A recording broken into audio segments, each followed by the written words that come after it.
Zealand have declared. There was no real indication of that as they went off at lunchtime, of course. Perhaps they've just gone in there and they've had a talk about it and thought, come on, let's give this a go. It is about preparation for the World Test Championship. We know there aren't points on this and so on, but they have declared surprisingly early, as far as most people would consider, and certainly the way that modern Test cricket is played, leaving England 273 to win. But actually, realistically, well, you say if England bat 75 overs, Michael Vaughan, they should be round about that figure, shouldn't they? The question is, can they bat those 75 overs? I'll leave that with you. The umpires are coming out, and Simon Mann's going to come in here. Well, let's bring in Andy. Andy, what's been the average scoring rate this week? This week. What have they scored at? New Zealand scored at just over 3 and over in their first innings, 378 and 122 overs. England went at sort of 2.7 and over, 275 and 101. And New Zealand in their second innings with a sort of late burst got their scoring rate up to 3.2. So we're looking at 2.9, yeah, really, on average, the scoring rate. So for England to get these runs, they'll have to play just around 3 runs per over.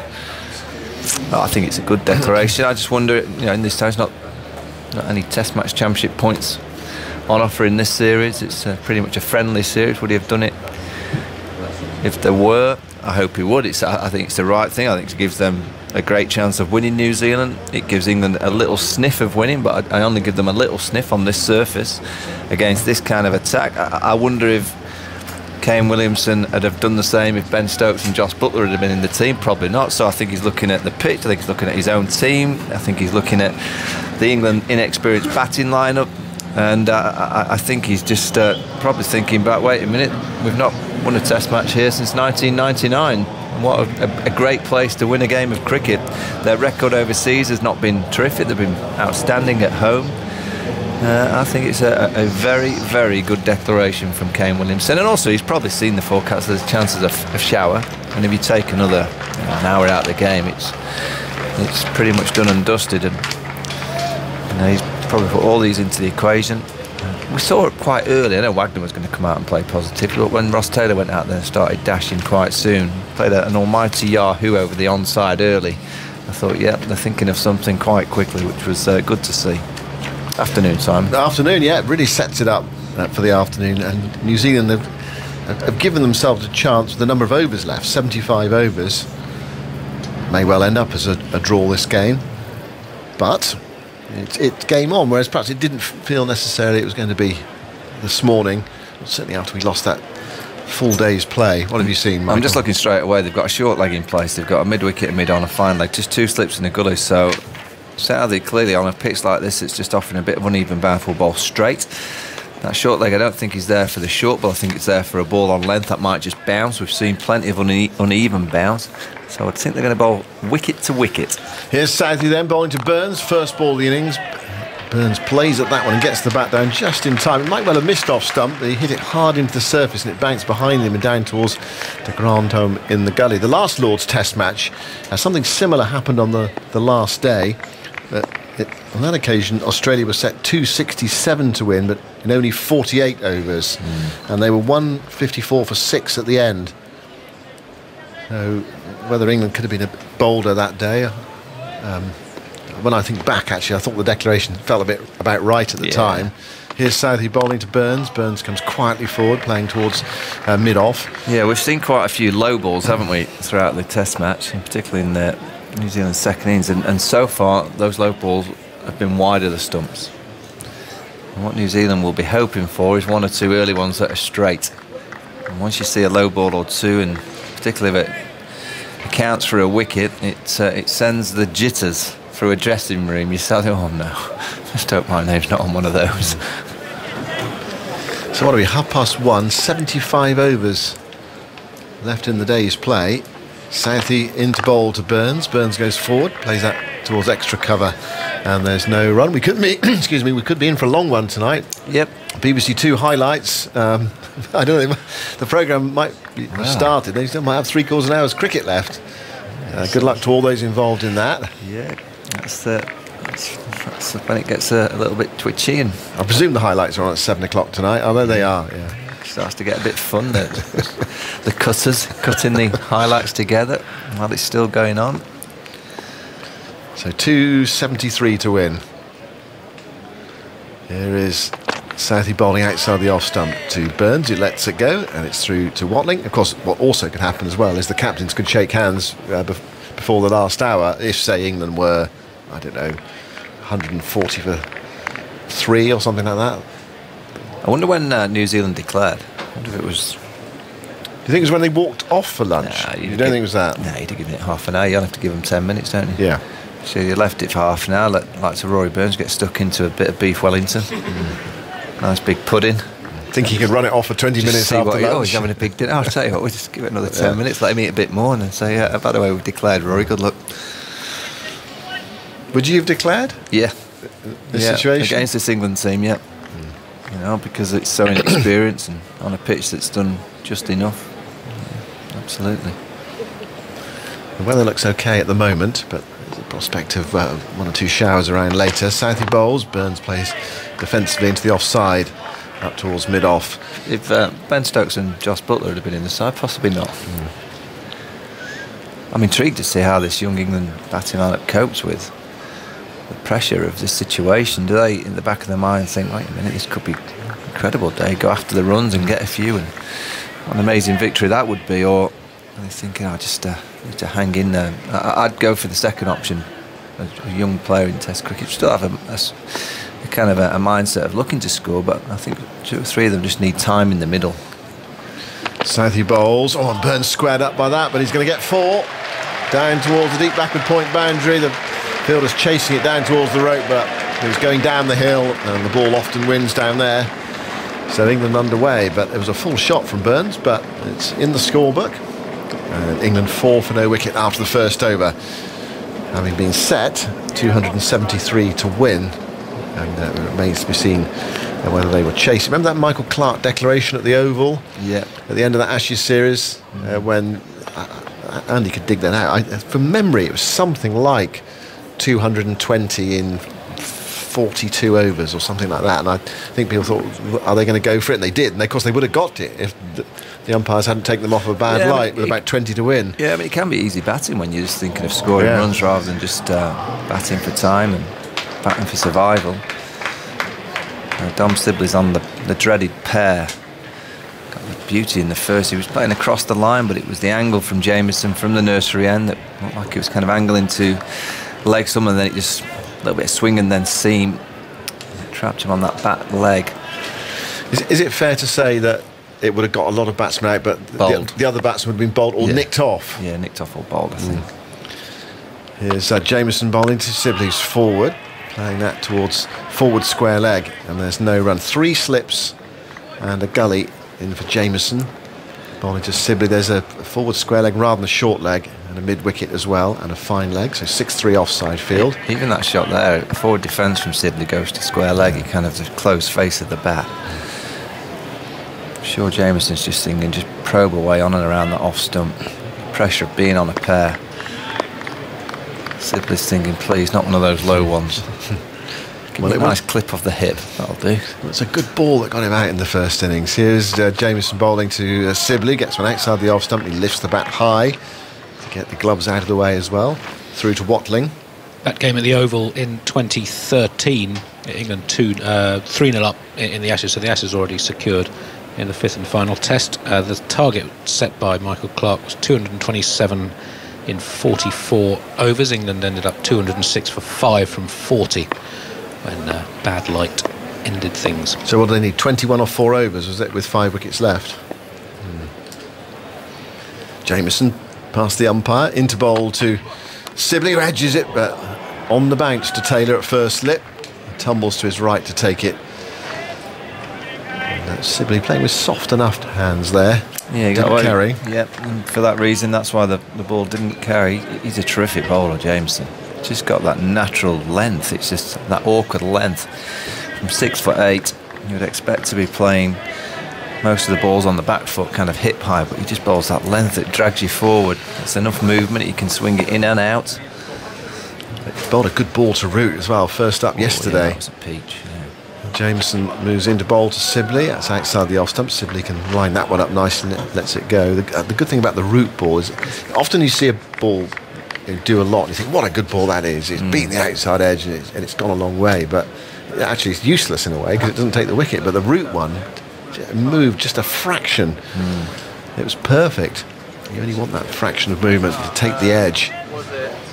And Taylor taking the catch low down. So if you have just switched on, play has started early after lunch because we took an early lunch. And New Zealand have declared 169 for 6. Jameson moves into bowl full to Sibley, and Sibley comes forward and blocks it back to the bowler. And Jameson picks up, and there's no run. So England 273 they've been set to win the game. They've got 75 overs. Well, it could be more if they bowl their overs quickly, but that's unlikely to happen. I didn't see what roller England had. Did they have the light roller? No, I didn't notice. Usually, just, whichever roller you have, if you had one, it usually just deadens it for a 20-30 minute period. 3 slips and the gully go down. Jameson moves in bowls to Sibley in that corridor. Sibley thought about playing. I think he pulled the bat inside the line. And it was through to Watling. So 4 for no wicket England. That was a maiden from Jameson. Sibley still on his pair. And England need a further 269 to win the match. Similar sized crowd today at Lords as we had for the previous 5 days, because people did turn up actually on the wet day. And nice atmosphere inside the ground with the spectators dotted all around the ground, spread out because of the COVID restrictions. So it's going to be Southey to bowl from the far end to Burns, and he's going to come round the wicket to bowl to Rory Burns. And he's gone 2 slips, the Grand Homme in the gully, and a short leg. I say short leg, he's actually quite deep there. So you could catch one if it was quite firmly struck in theory, as long as it was quite close to you. There's a mid-wicket and a mid-on as well. Southey goes in then, round the wicket, bowls to Burns, outside the off-stump, going down the hill, angling in and then going down the hill. Burns lets it go. So far, Rory Burns has spent every minute of this test match on the ground, is that right? Yeah. I haven't seen him nip off for a breather or a comfort break. Of course, he was the last man out in England's first innings. I mean, it's possible he was off for an over somewhere, but it hasn't been noticeable, I was has it? studying out. Yeah. I don't think he has. No. I don't think. He doesn't. He just stays out there. Yeah. He's earned his crust this week, hasn't he? Definitely. He's got a bit more work to do here as well.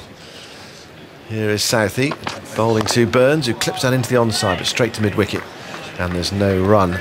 The inevitable next question for the results is: has anyone ever spent the whole of a test match on the field? Well, the game we mentioned yesterday when Jeremy was on air in Dunedin. The Desmond Haynes game. Yeah, so Haynes batted through both innings, was 10th man out, opening for West Indies in that test. So, unless he went off for a sub, he would have been on for the whole match. I think there have been other instances as well. I'll dig around. Well, it's a long shot anyway, because it's 20-2 and the game's going to go on to about 7:30 and Burns is going to bat the whole match. Yeah, short leg's been taken out. They're going to go for 2 gullies, I think, 2 slips. Just an Allsough's first and second. Now the Grand Homme's like a floater in between second and gully. Well, also that ball that Southey bowled, it did swing away. So angled in and swung away down the hill. So that second gully, you'd think it would be an option for Burns. Southey bowls outside the off stump. That one seemed to go quite straight. And Burns lined it up nicely and let it go through to BJ Watling. So it's overcast at Lords. There is 1 or 2 patches of blue sky around, but not many. The clouds are high at the moment, though. And everyone desperately hoping that the rain showers stay away. I mean, that might have something to do with New Zealand's declaration as well. What have you seen, Michael? This is the CricViz indicator. England have got a 5% chance. New Zealand 27% chance of winning. The draw is 68. Which is right. I'd have had it around that, wouldn't you? If you'd have not had the... Southey bowls. Burns plays defensively into the offside and there's no run. More chance for New Zealand? Just fractionally more, perhaps draw just a little bit less. See, does the data put into the equation the inexperience? Well, that's it, yeah. And form, I suppose, and the recent experience of batting. Well, it does include players' career statistics, so that the type of players that are in the team. So I don't know if, say Sibley's out, whether that would raise England's chance of winning and draw. I know exactly what you mean. Yeah, here's Southey bowling, driven by Burns, back past the bowler, up towards the long on boundary. The chase is on. Wagner's giving it everything. The ball's rolling towards the rope, and as so often happens here at Lord's, the ball wins. Wagner, what was that, about 50-metre sprint after that ball? Good warm-up for when he gets to bowl later. Yeah, it's a great shot. The on drive early in an innings, I think it's the purest stroke. Nice balance from Burns, because the ball swung back into him. So 2 boundaries to Burns so far, nothing for Sibley, looking on rather enviously at the non-striker's end. Still on his pair, which means don't score a run in the match, out for naught twice. Here is Southey bowling, and it's played defensively by Burns up to mid-on. Straightforward piece of fielding for Wagner that time, straight at him, although just stretching there. No, I think for a moment I thought he pulled his hamstring the way he was stretching, but I think he's just loosening up, perhaps after that sprint down the ground. 8 for no wicket then after 3 overs. England need 273 and 75. More from you, Michael, and then it will be Daniel Norcross. Yeah, it's a little stretch for Wagner. He's going down to fine leg. An important bowler for New Zealand on this pitch now, with his variations, different angle changes. He likes to go over, round the wicket, or bounces, slower balls. Tries to get the ball swinging as well, so he'll be a threat on this kind of surface. Ben Foakes is in the crowd, I've just noticed, sat in one of the boxes. Here's Jamieson, beats Sibley outside the off stump with a ball that goes again down the slope. Yes, I saw him mentioned on Twitter. There's a lot of love for Ben Foakes. What misfortune for him, eh? And what is it about England cricketers and changing rooms that leads to them missing test matches? Did you ever? Well, it's dangerous, isn't it? Was he walking across the dress and he slipped on a tap? I think he was in stockinged feet. I think there was a slide, wasn't there? Oh, yeah, that's unfortunate. It really is unfortunate. Most upsetting. Here comes Jamieson into Sibley, and Sibley defends a very full ball on off stump out into the offside. There's no run. There's such a lot of pressure on Sibley, you feel, today. We know that Buttler and Stokes are, barring any mishap, going to return later on in the summer. So there are going to be places that are taken away, and who's going to lose those places, I wonder. Sibley on this run of 6 single-figure scores. Yet to get off the mark. England 8 without loss. Here comes Jamieson, 3 slips in a gully, and he drives the Sibley, but into the ground where it's fielded at gully, and there's no run. Are there 4 England players on a pair? I think there are, aren't there? Lawrence, Wood, Sibley. To one of them. Bracey, yes. Mind you, a debut pair at Lord's. Isn't that where Gooch got his debut? No? Where was the Gooch's debut? I think it was Edgbaston, but I'll check. It was a pair, though, wasn't it? So a pair is a good place to start. I think, didn't Len Hutton get Norton 1 in his first test, as well as Jamieson is in, through to the keeper, and there's no run. Sir Len Hutton, the great Sir Leonard. So it's one of those conversations that you have with younger players to make him feel better. If it manages to happen, and fingers crossed it doesn't. Graham Gooch got a pair on his debut. That's all you can say to a young player, and try and give them that hope. Does it work? No. No. I don't suppose there's a lot of consolation, is there? Can be said, I'm afraid. Jamieson turns and runs away from us from the nursery end. Sibley beaten once more outside the off stump. He's bowling really beautifully here, Jamieson. He's got such fabulous shape, taking the ball down the slope. And Sibley at the moment, I suppose he's playing the line and the ball's just defeating him. Yeah, that's all you can do. That's a good ball. You'd say it's just a yard outside off stump, but it's because of the angle of Jamieson. It looks like he kind of looks to angle the ball in, and he gets late seam movement, bit of swing as well. So as a right-handed opening batsman, you can completely understand why Sibley's playing that. He's just got to play it as tight as he can and hope that he misses it. Jamieson once more. Here he comes, and Sibley defends. Thick inside edge. Was it inside edge? It come from Billy Glove. Anyway, it's bounced down off foot and into the ground. And there's no run. A good testing over a second maiden by Carl Jamieson in England. 8 without loss. If you're just joining us or switching on after the lunch break, Kane Williamson has posted a very sporting declaration, set England 273 to win in 75 overs if the weather holds. Is that because it's not World Test Championship, do you think? Oh, maybe. I just think he's looking at his team, he's looking at the pitch, and he's looking at the opposition. I think he fancies it. Yeah, so it wouldn't surprise me if he'd have done it, even if there was points available. I think it's... and he's probably thinking that there will be a shower of some sort that might reduce those overs. So yeah, quite a sensible deck. So it was marvellous, I thought. Southey into left-handed Burns, bowls a bouncer way outside the off stump. It's signalled above shoulder height by the square leg umpire, Michael Goff. And there's no run as it flies through to Watling. It means that England's bowlers were not able to add to their tally of wickets. Jimmy Anderson, the man probably most disbenefited by that, perhaps. Did that get... that last ball from Jamieson. The elbow? Yeah, it just bounced off the length and it hit him on that right kind of back elbow. Nice sore one. We've got 2 slips and 2 gullies. This is good field, actually, for Rory Burns, who plays the cut shot well, but also does get out quite a lot caught in the gully region. There's a point in place also, as this ball's outside the off stump, and about 4th and a half, 5th stump line, left alone by Burns. He does like to cut, but often with players who have a shot that they enjoy, it can be their downfall. And Williamson has clearly done his homework here, because the 2 slips, they're in a conventional place for the left-hander, but then you've got de Grandhomme, who more and more looks to me like the sort of bloke you would meet on a beach. He just looks like a sort of beach-dwelling, happy chap, doesn't he? It's like a heavy, if you went into it like a rockers bar. Yeah. Be there, wouldn't he, on stage with his big guitar. Yeah.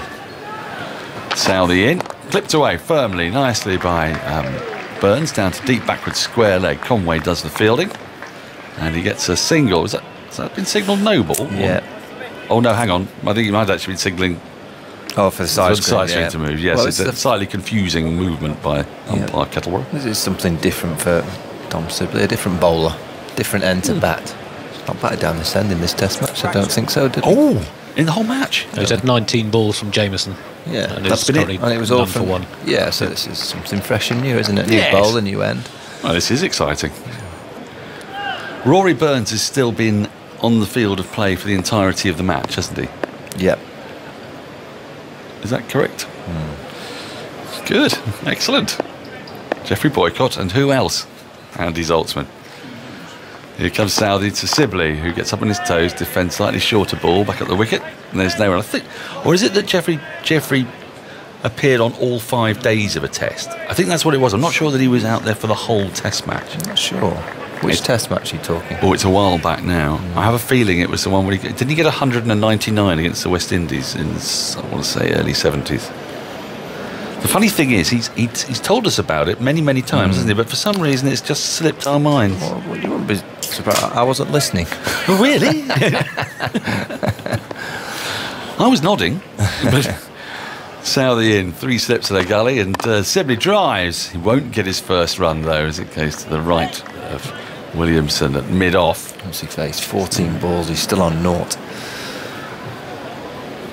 So far, we've had 1 ball that's bounced from Jamieson off a length. Other than that, it's not done a great deal, has it? It's a bit of swing. Just a little bit. A little bit of swing. I mean, the overheads are not quite that sort of perfect Lord's overhead, but it is sultry out there, I can tell you. There's a stickiness, which you often associate with exaggerated swing. Southey into Sibley, who defends on the front foot. The ball rolls up to mid-on. There's no run. Shall we start? Let's start, Andy, on something. What's the longest pair in Test cricket history? 9 without loss after 5 overs. You're cruel. Yeah, I thought you'd like that one. We had the question yesterday when we did our first quiz, Silly Pointless, which was the record that Jeff Allott batting 101 minutes and 77 balls holds. You know that one? Yeah, was that for not getting off the mark? Or Yeah, longest duck. Longest duck, yeah. Longest duck. But longest pair over 2 innings. That's a different kettle of fish altogether. Jameson is going to start a new over, and he's going to get to bowl to Rory Burns for the first time in this innings. There are 3 slips, a gully, a point extra, mid-wicket, square leg and a long leg. The clouds are high, no hint of rain just yet. There's a little darkness away to our left. The wind is negligible to non-existent as I look at the flags on the other side of the ground. The England flag just starting to flutter as I say that, but generally speaking, not much. There's a good crowd in. There's a good thrumming hum as Jameson is in, and they beat Burns with an absolutely glorious ball. Only 83 miles an hour, but it had Burns almost turned round and on the walk. Oh, it's beautiful bowling. Glorious length. It draws Burns into the drive. It just seams up the slope.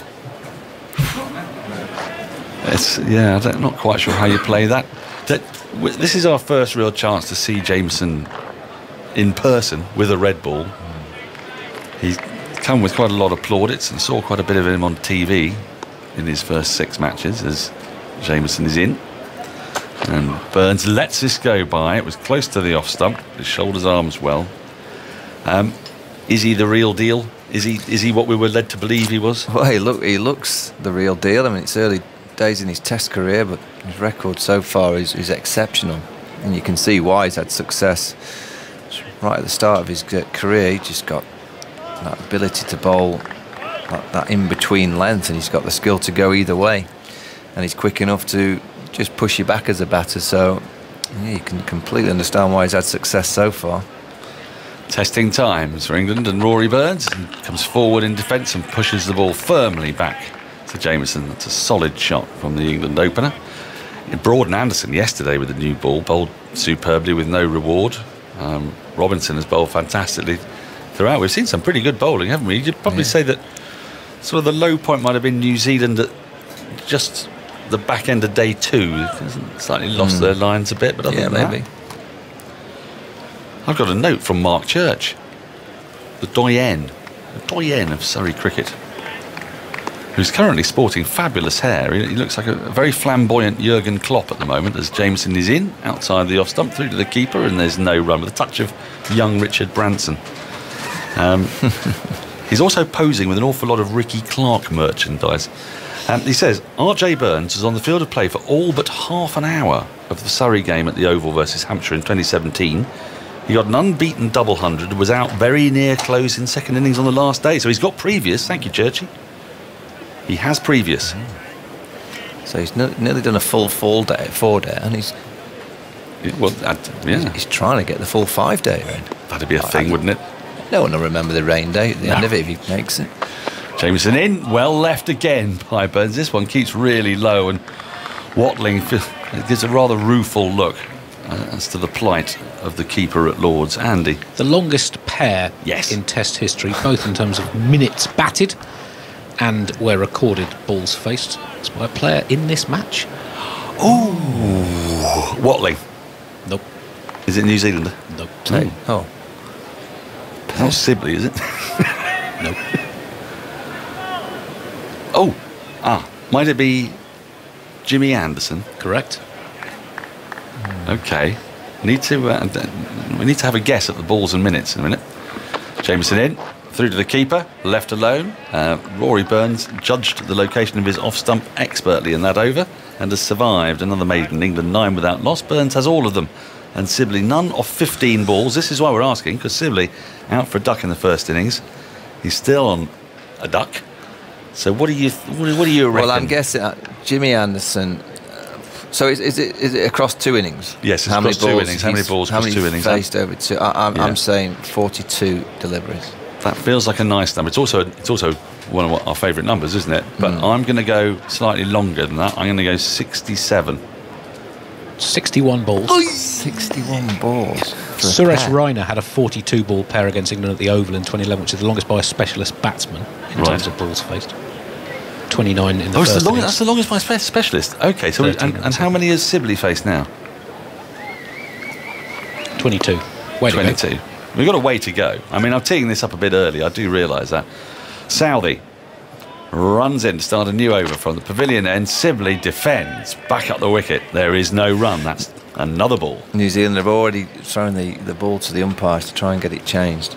Went through that device quite easily. Well, I thought it was moving for them a little bit. Yeah, but you sometimes just Doesn't feel right in the hand. yeah, the bowlers will tell you, it just don't feel like it's a nice ball. They're very precious in that way, though, aren't they, bowlers? I mean, things have got to be just so for them. Their boots have got to be perfect. The ball's got to be perfect. The pitch has got to be perfect. Here's Southey, and Sibley drives, and he can't beat Kane Williamson at mid-off. I thought he might have done then for a minute, but a good sprawling stop by the New Zealand skipper. Bearded today, not for the first time, and there is no run. Yeah, I think that's why, bowlers don't get intimidated by Sibley at all, because I think he's had 3 half volleys now, and he's not managed to kind of just punch it past mid-off or past backward point. He's got a nice gap, hasn't he, really, between... Well, he's got a gap between Williamson, who's quite wide at mid-off, and the bowler, and there's a fair gap between Williamson and point. Here is Southey into Sibley, lets this go by, through to the keeper, another ball knocked off. And there's no run. We've had a message from our former colleague here on TMS, Ed Smith.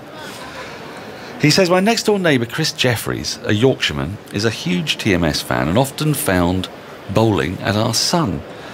He fell very ill yesterday. He's listening non-stop to TMS, which is keeping his spirits and morale up. So often the case with Test Match Special. A mention could offer a crucial boost. A mention for Chris Jeffries. Do get well. Get well soon, Chris. And best wishes to David in Stirling, who is recovering from a stroke and is a long-time listener to the programme. Southey is in and beaten is Sibley. Perilously close to his outside edge again, just propping forward. It's a perfectly pitched delivery. It was just in the right place. It did go up the slope, making life a little bit more difficult. Yeah, but he survives. That's a good ball. Just back to David in Stirling, who's recovering from his stroke. He's a spin bowler for his club side and models himself on Vic Marks. Yeah, so best wishes to you all. Do stay safe, stay well, and keep tuning in. There's hopefully going to be an interesting afternoon in prospect for you as Southey is in to Sibley, and Sibley clips this away for runs. 4 of them through square leg. That is where he scores his runs, and he's off his pair. That was nicely and crisply executed from Sibley. That will make him feel a whole lot better. How long in the end was he on 0 for in this match then, Andy? That was his 20th ball of this innings, plus 7 in the first, so 26 scoreless balls before that 4. Well, we've been out there now for nearly 35 minutes, and how long did he bat in the first innings? 20. It's about 55 minutes without scoring a run. That will make him feel an awful lot better. Southey just straying on the pads there, and he's in again to Sibley, who works this nicely into the onside, can't beat mid-on. And there is no run as Wagner tidies up. That is the end of the over. 7 have been bowled, England 13 without loss, Burns 9, Sibley, praise be, has 4. Some more thoughts on England's start from Michael Vaughan, and then to take you through the next 20 minutes, it will be Jonathan Agnew. Yeah, nice feeling for Dom Sibley. If there was ever a ball for a Sibley style player with his technique, it was that one to get off the mark. A nice hip high ball on his legs. His game's pretty much set up for that delivery. Just gets over to the offside. His bat kind of goes away from his body. His bat swings kind of third or fourth slip right through the mid wicket, so it's his natural arc of scoring. 3 slips in a gully. Await Rory Burns to Jamieson. Afternoon, Agus. Yes, I guess got a game on here. Yeah, it's really excellent. 13 for no wicket then. And in goes Jameson, bowls to Burns, moving a little into him, but the left-hander shuffles into line, plays down to mid-on, and finds de Grandhomme there. He's normally to be found in the slips, actually, but he's out at he's grazing at the moment at mid-on. 13 for no wicket. The target's 273 after that unexpected declaration, but a very positive one, a very welcome one. How do we work out, because I had to slip away, the sort of average scoring rate in the game compared to these 75 overs? It's about 3. It's about 3. 2.95, I reckon. Here's the next one. It's Burns defending, playing that into the leg side. Just the theory, or think about England, if they batted 75 overs, just the rate of the game so far, how close they would get just by batting out the overs, by surviving, in other words, by not losing, how close they'd actually be to winning. It's a tantalising prospect.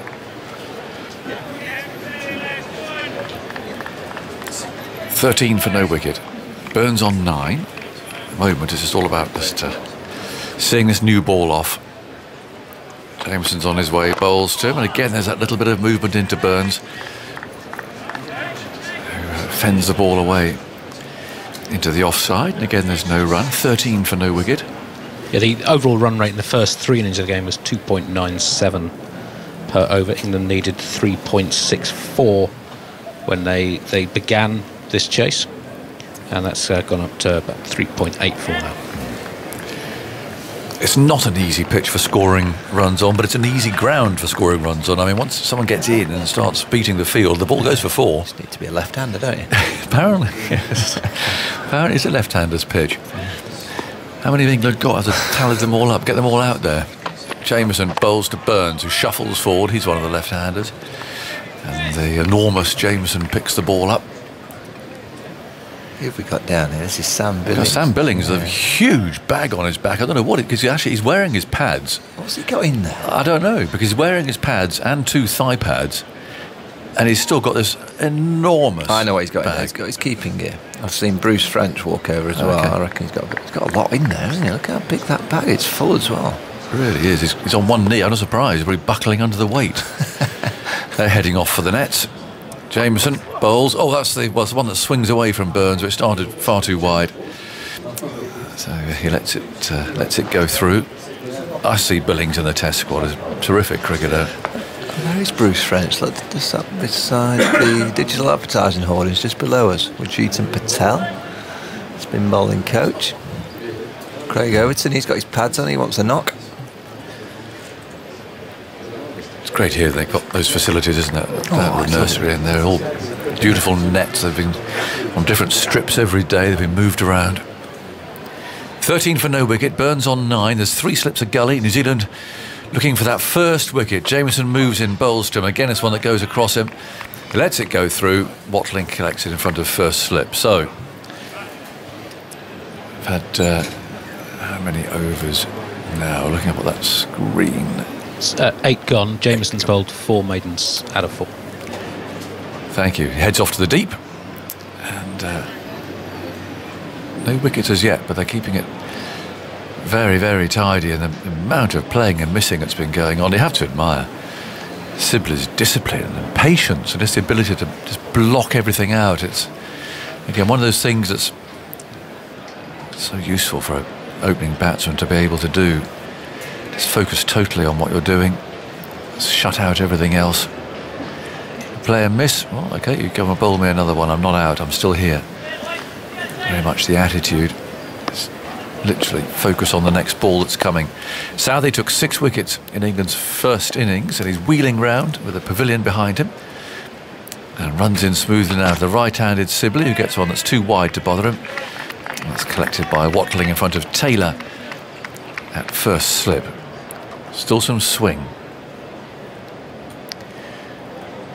We had a query about the longest pair in right. Test history, and it was Jimmy Anderson at Leeds against Sri Lanka in 2014. A 6-ball duck in the first innings and a 55-ball duck in the second, as he and Moeen Ali tried to bat England to safety, Yeah. and he was out off the penultimate. It's a tragic end. Scheduled ball of He the got naught that day, did he? Yeah, so that's He was literally in tears at the presentation. He was down there. It was very moving.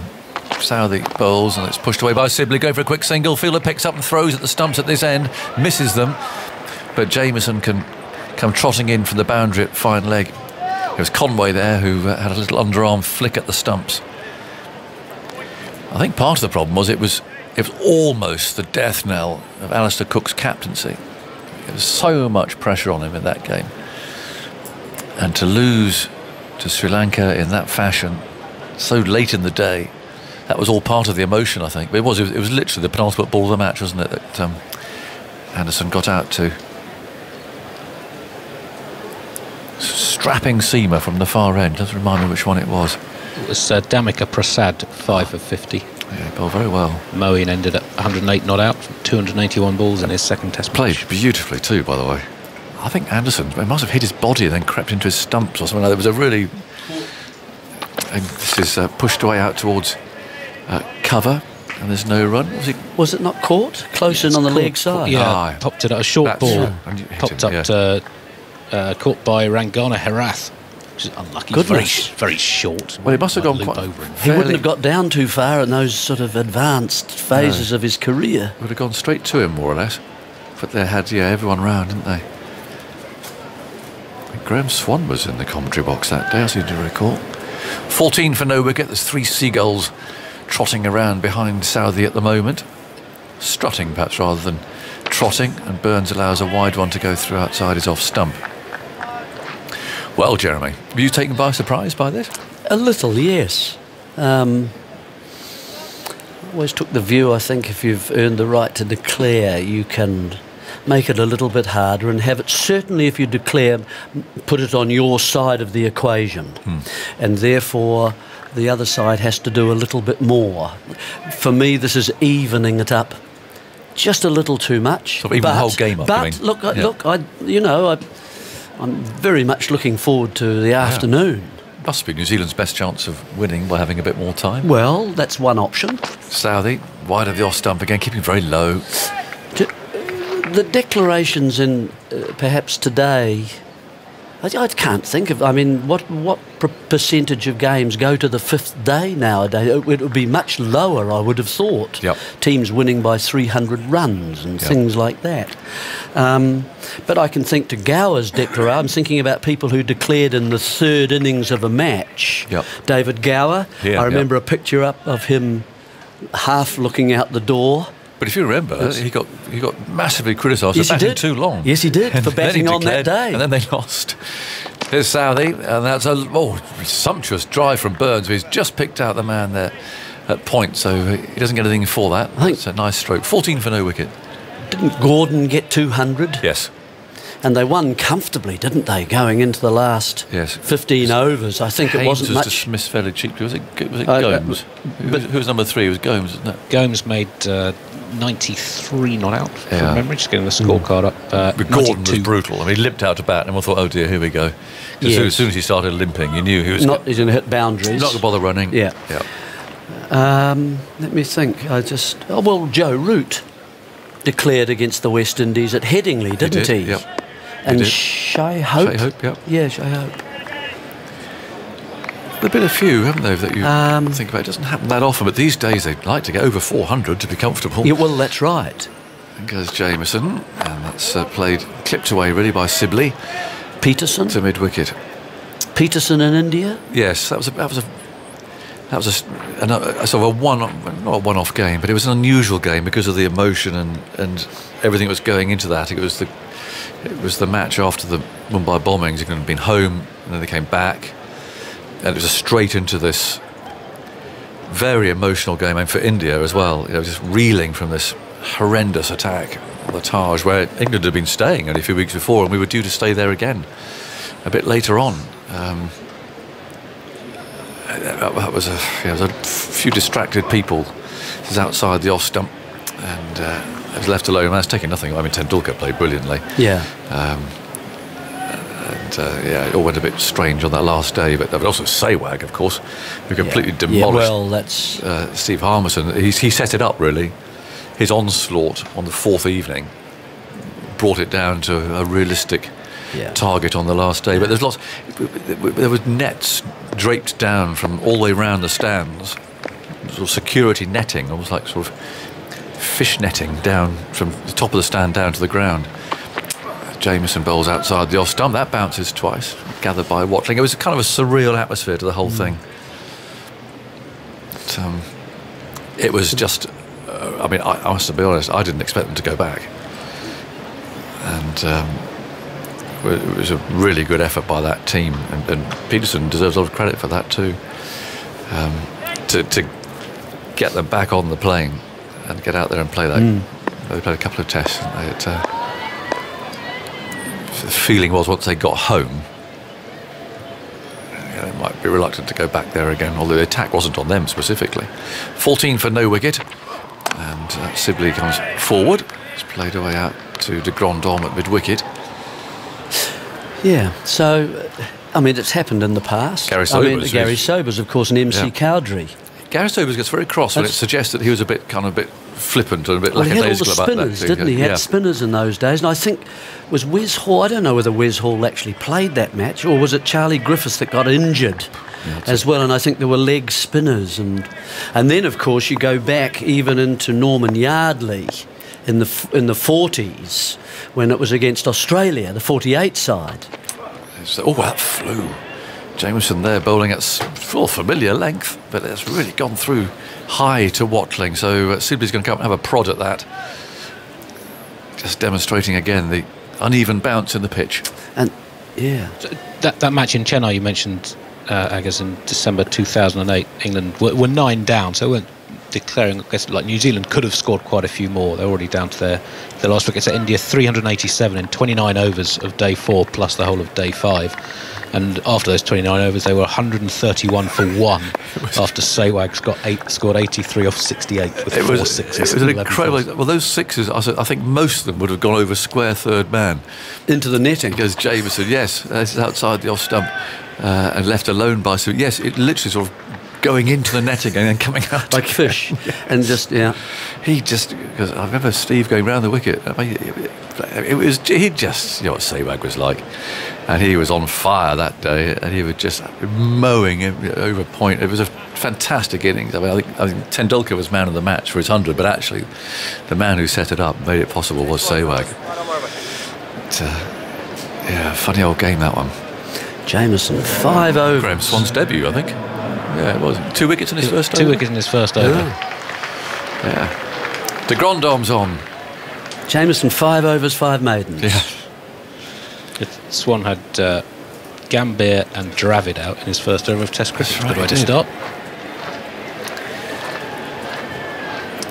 So de Grandhomme will come on and bowl his. He sort of hits the pitch a bit harder than it looks, I think, de Grandhomme. So he'll find something with this uneven bounce, I think. Mane of hair, black hair going down the back of his neck. Comes in now, bowls and Burns immediately. Clips them into the leg side. 1, think about the second. Oh, are they sent back? Could be run out. We'll have to see. I think he got back as Sibley set off for the second. It felt like 2 might be on, but Burns sent him back. It was Conway who threw the ball, and Watling had the bails off. Whatever happened, Sibley's got a horrible sawdust and dust and soil and everything else all over his very nice England jumper. But it'll be gathered, I think, to being worth it, because he's going to be in. There's a full dive. We haven't actually seen him land yet on the replay. He lands straight in the bowler's footmarks. There's all sorts of stuff goes on in there. It's like, I don't know, sort of recently tilled vegetable patch in there, and he goes straight in. And he's got a horrible mark down the front of his England jumper. But he's in. Lovely piece of fielding, because he dived and then he got rid of that ball so quickly. He went down like some sort of medieval siege machine, didn't he? It was, well, and he's, and they had to use ropes to get him up. Come on, Dom. We haven't seen him land in slow motion. I think we might do now. No. Oh, down he goes. Yep, down he goes. It's a heavy landing, like that one in the aeroplane I was telling you about. 15 for no wicket. So they got 1 for that. He's still dusting himself down. So they've got 2 slips of gully, short cover. Yeah, he's sort of composing himself here with a bit of pitch prodding. And de Grandhomme ambles in again and bowls to Sibley, who reaches forward and plays that again to Conway, who's at point. And there's no run. The spectators bracing themselves, they hope, for an exciting climax here.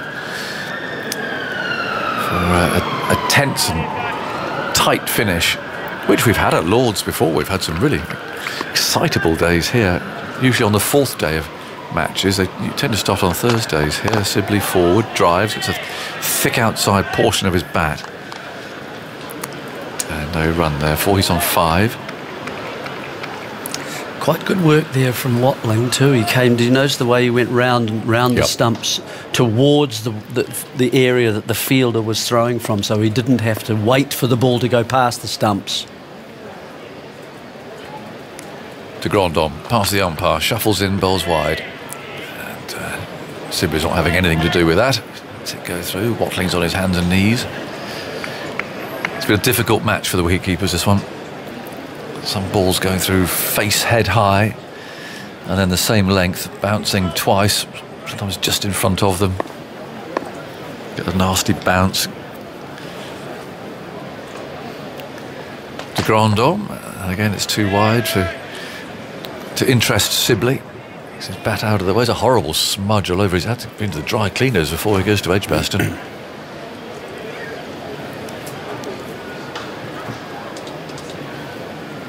15 for no wicket. Grandhomme polishes the ball.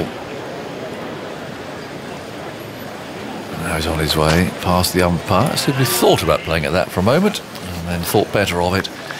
Allowed it to pass harmlessly by. It ends another over. 15 for no wicket. The target's 273 after New Zealand declared during lunchtime. The lunch was taken early because of a rather rogue passing shower. I don't know where that one came from. Yeah, well, New Zealand might have done with those overs, mightn't they? If lunch had been taken at the prescribed time, they would have probably got what? Yeah. It's about 15 minutes, wasn't it? Yes, so perhaps another 3 or 4 overs and another few runs.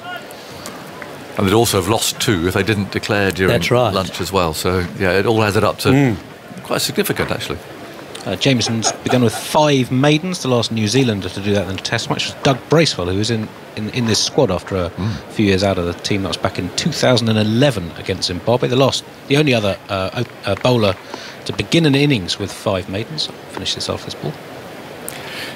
Jamieson then runs in, and well, if you can bowl out there, they won't score a run off him because they can't reach it. And that's gone away shortly for wides. Oh, poor old keeper. Well, that barely landed on the mown part of the pitch. And Watling set off. He hurled himself to his left. The slip scattered, and that's gone way down. It's gone to third man. Well, it's one of those ones. Where does it pass the batsman? Yeah, it is. It's very close, very close. And of course, it just keeps going. So it's interesting that they're much more ruthless on high wides these days, it seems, in Test cricket than on wide wides, if you like. Well, we can bowl up there, whatever and it is, no one will score a run. Keepers hate it, don't they? Not surprised. Chuntering away. Well, you want to keep a clean sheet. Jamieson again. That's a better line on the off stump. It's steered away, almost conceding his first run, but there's a dive there in the gully. It saves Jamieson's figures. Yeah, in the last 20 years that the ball-by-ball database goes back, only one other opening bowler has begun an innings against England with 5 consecutive maidens. That was Vernon Philander in the Boxing Day Test in 2019 at Centurion for South Africa. Well, it's quite something. The sort of thing I imagine Hadley to have done. I saw a bowler of that accuracy. That raking you can hear is Rory Burns checking his guard because Jamieson's coming round the wicket now, so a change of angle. There's still 3 slips. And he's on his way again. Huge shoulders. He bowls a ball that swings away. You can see it coming from here. That one, he wound up and bowled the in-swinger, which, of course, swings away from Burns. And he let it go by, and Watling can collect that in front of Taylor. He's got his hand in his pockets there. Slip is looking very relaxed. Legs crossed. Arms folded. Nice job, first slip. You were first slip or a second, weren't you? Yeah, always right. second. The mantis will be in there with those long arms. Caught Coney, bowled Hadley. Jamieson again swings the ball away from Burns. This again has nothing to do with it. You must have been a few of those. A few caught Coney, bowled Hadleys? I would have thought, yeah, there'd be a few, maybe over 20, I would have thought. He must have been a wonderful bowler. Yeah, you're always in the game. The only time you didn't like it, second new ball, cold weather, breeze coming towards you with a new ball and it's cold in your hands. Yes. you know, and you get a nipper on one or something like that. And But being such a everyone the listening presence of could- such a great bowler, knowing what spells he could cast Yeah. over a batsman. 19 for no wicket. Jameson bowls again, is swinging it away. Oh, there's a stifled appeal for leg before. They withdrew that. He's setting him up here surely for the one that comes in at him. He's got to be careful here. How many balls to go in the over? So just one to go. Well, surely he's going to try and get this one into Burns. As, the Coney-Hadley combination was responsible for 27 catches 27. in the 48 matches that you played together, which is a New Zealand record for a fielder and a bowler. But Ross Taylor and Tim Southey, 26 catches, just one behind. You always understate yourself. You always underplay it. I guess that's all it is. Right, I'm for this one coming into Burns. Watch out. Right. Watch out, Rory. I think he's going to bowl one that comes in at you. 19 for no wicket. Let's see what he does. No, it's the other one. But it actually starts too straight and he's conceded a run. Finally, tucked away down to backward square leg. And so no 6th consecutive maiden for Jameson, but still very impressive figures. 20 for no wicket. The target, well, at least England need 253 more to win. Overs left 63, it says up there. More from, Jeremy, and then Isha Guer's coming in here. Well, England 20 without loss. The important part of that, as far as England is concerned, obviously, is the no loss that Sibley and Burns have seen off. You know, Southey, and that therefore represents a reasonable start. You can always catch up later if you've got wickets in hand and so on. I know there's no Butler and there's no Stokes and there's no Wokes down there for England, which might cause a few jitters if wickets start to fall, but you know, it's on this game. Here comes de Grandhomme bowling to Burns, who guides it past second slip down to the third man boundary. The chase is on for Henry Nicholls, and does he just get there? It's pulled up inside the rope. I think it's hit the boundary sponge first, though, as they come back. Well, he should Or has signal it? it, should he? He gave the No. impression to me he wasn't urgent. I think he's just nodded, hasn't he? Has it not been signalled? It hasn't been signalled by the umpire, but it has. We're looking at the replay now. Yeah. It does go into the cushion there. So 4 comes up for Burns, moves to 14. 23 for no loss. They're getting a right move on now. That boundary? Yes. 20 off the 12 overs. They were 15 off 11 at one stage before those byes. Sibley at the non-striker's end on 5. Better just remove this mask. As de Grandhomme bowls back of a length to Rory Burns. Maybe you're hearing a clearer sound now. That's good. Yes. Poor old Soundy next door, working away the engineers. Things they have to deal with.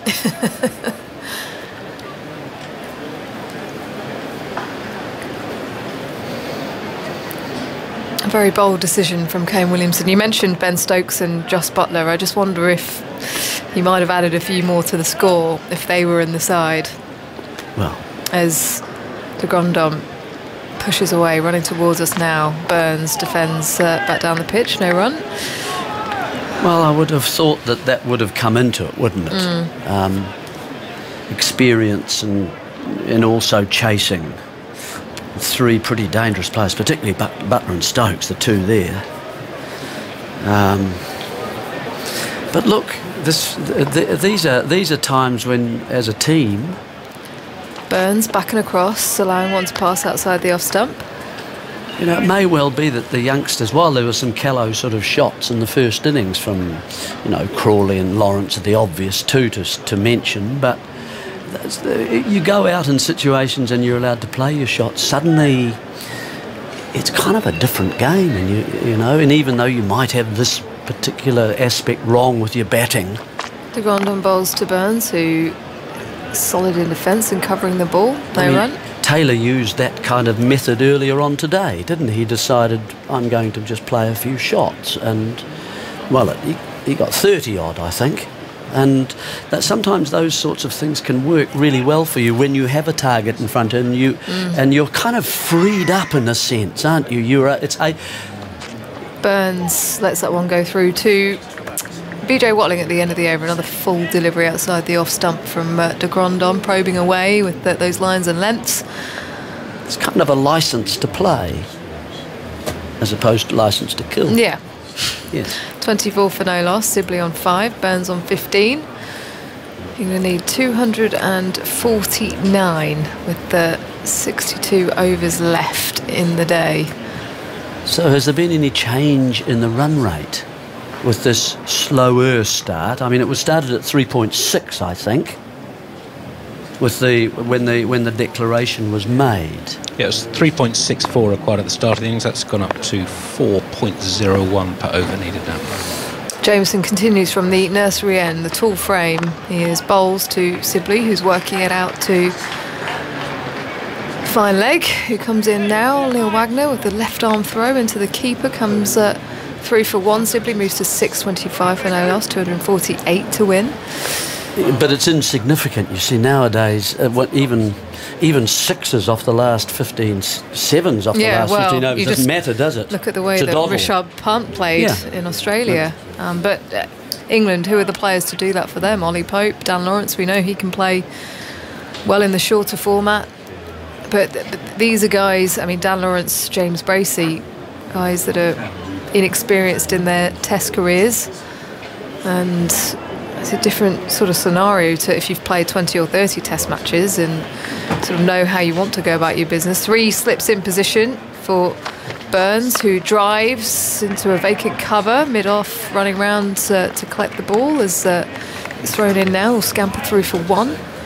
16 to him, 26 for no loss, 247 to win. When do they bring Mitchell Santner on? Well, he's going to be the one really for me, because it is a bit more of a one-day game, isn't it? And that's when his skills, when people are looking to attack him, I think they come into play a lot more. And it would presumably he would bowl from the nursery in towards those foot marks. He can always come over the wicket to a right-hander as well. As Jameson bowls wide of the off stump, doesn't need to play at that one. So he can probe outside the right-hander's leg stump as well with the man at the 45. If you want to sweep me, you might get a little top edge and so on. So there are some things that can be done for Santner, and it might be it could become and develop into a really interesting game. But what New Zealand need, and they'll feel just perhaps Williamson feeling just a tad nervous shortly. We'd like to get a wicket, he'd be saying. We'd like a wicket, fellas. Here comes Jameson, blonde streaks in his hair as Sibley clips the one out to backward square and will come through for a couple as long leg retrieves it. So runs coming a bit more freely for Dom Sibley, certainly. He took 20 deliveries to get off the mark and off the pair.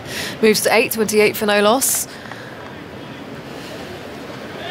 Getting some lovely shape, Jameson, down the slope, away shape to the right-hander, and then was able to get the ball going away from the left-hander from round the wicket. Last couple of deliveries just going straight on. As he circles at the top of his mark, pushes away now, past the umpire, bowls full, Sibley forward and pushing out to Gully, who parries the ball in front of point. Comes through for 1. Moves to 29 for no loss. Sibley to 9. 244 to win. Andy? It's only the second time in England's last 10 tests that their opening partnership has lasted beyond 12 overs. This is now the second highest opening stand in those 10 tests. 18 team innings England have had, the second highest and second longest. Burns and Sibley added 63 in 23 overs in the first innings in Chennai at the start of the India series. Deep backward square and a long leg on the leg side for Jameson, coming round the wicket to Burns, who ducks underneath a short one at the end of the over. 29 for no loss then England in fact, 244 to win. Burns 16, Sibley 9. And just having a quick chat to Carl Jameson there was Tom Latham. Yeah, who's usually the vice-captain and so on. But yeah, the interesting thing as far as New Zealand is concerned is how do they fit Neil Wagner into this. He was the sort of if there was an odd man out in the first innings, being unable to use his method of pitching short, and therefore, in a sense, reducing him to bowling line and length, which he's not that kind of bowler, doesn't get it to move. Sibley nearly chops onto the stumps. The bowling of Colin de Grandhomme from the pavilion end, using that slope to his advantage. Nearly really late on the ball at Ringfield for de Grandhomme on the offside. The other aspect is Southey. How many overs did he bowl in the first innings? It was a very long spell, I think, yesterday, and looked a bit more tired when he came back. Open stance from Sibley. De Grandhomme bowls. This time he's covering and forward pressing towards the ball, back down the pitch, no run. Southey bowled 25.1 overs in total, but his opening, the first spell he bowled yesterday was 9 overs. Yeah.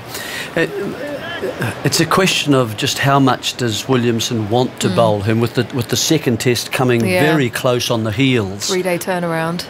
As de Grandhomme bowls, Sibley pokes at one outside the off stump to extra cover, no run. You know, do New Zealand, do they take the view that we're going to bowl him today a little bit and then not play him in the second test, which would be an interesting one, and therefore bring Bolt into the equation a lot more? And I think Bolt really, I know New Zealand have said they're not going to play him in that second test. Well, I think that's really not on. I think they've got to. Sibley leaves one outside the off stump. He needs overs in his legs. He's been playing, yes, at the IPL, but 4 overs a match. I know he has the practice and all that sort of stuff, but I just feel, and he needs to get a Duke ball in his hand rather than at practice. It needs to be game overs. And I feel in terms of the match after at Southampton, he has to have some overs in his legs by the time he arrives there. Sibley back and across. Hits the inner part of the bat as he looks to drive straight. Finds its way to Neil Wagner at mid-on. How much do the medical staff come into it? Oh, I don't know. Because we know... Don't ask me. We know with the likes of England and Australia and India that they actually have quite a big say as to when bowlers should play. As he misses one outside the outside edge, looking to get back into his crease and guide it past gully. Dom Sibley slightly further back of a length from de Grandhomme at the end of the over. 29 for no loss. Sibley on 9, Burns 16. Medical staff, you're saying they have a lot to say, do they? Yeah. On who plays and who doesn't. Goodness, With it's all getting the more and data. more away from the players. It is. And the people making decisions about players. They use all the data. They put it into a computer and work out, based on history, how many overs are certain players bowled, what injury concerns they may have, even to the point where they can predict whether playing a bowler in a test match might actually increase the chances of injury. Do they factor in the point that Southey, for example, is now in his 4th tour and loves this ground and has got 6 Probably wickets in not, this Jeremy. match, and now would love to come back and have a win beside him, a W in the column? See, here he is now taking over. He was taken off with this in mind, perhaps. He'll bring it back towards Burns a bit more. Yeah, bowling from the nursery end, round the wicket, down the leg side. As Burns looks to try and flick it, but misses it as BJ Watling dives to stop it. So, anyway, I'm interested to see how Williamson utilises Wagner here today. Just how many overs will he get if he's not moving the ball, if batsmen get in? Or will he go to Santner to use up some of his overs? Here comes Southey again, flashes of orange from the soles of his shoes. Bowls down the leg side once more. This time Burns does get something on it. Neil Wagner diving on the boundary to try and stop it, but it's in vain. Burns will pick up another boundary as the score moves to 20-33 in fact, and he moves to 20. Yep, 2 misdirected balls to start off the Southey second spell. Just round about that leg stump, even just outside, drifting, going with the swing, and Burns catching up with it this time. 240 to win for England. 60 overs left as Southey bowls wide of the off stump this time. Movement against the gradient, up the slope, through to the keeper. That's the new one from Southey. I haven't seen that much. That in-swinger that he's just been working on. He tells me that he's learned how to bowl that to a left-hander going. Oh, it's been a tremendous skill in this test match from Southey. Away swing, in swing. We've had two serious high-quality bowlers in Southey and James Anderson, but Jamieson as well getting movement with swing. Stuart Broad that's bowled outside it off once more, this time a bit further back. Yeah, hasn't got his Burns length. leaves it. Bowled a lot of overs from the pavilion end actually this test match, Southey, so readjusting to slope from the other end. 2 slips in position and a gully. A man at deep square in front of the umpire as Southey receives the ball from a bearded Kane Williamson at mid-off. Sets off once more around the wicket. An easy lead for Rory Burns.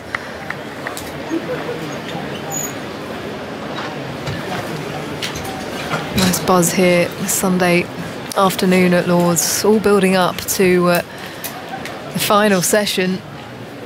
A target of 273 set by Kane Williamson. Bold move from him.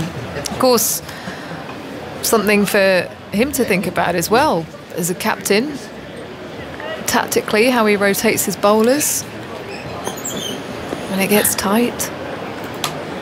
Southey past the stumps, bowling to Burns, who's defending. Back to Carl Jamieson at mid-on. That's the end of the over. 33 for no loss then. Burns 20, Sibley 9. 240 to win, 59 overs left in the day. Phil Tufnell's come in.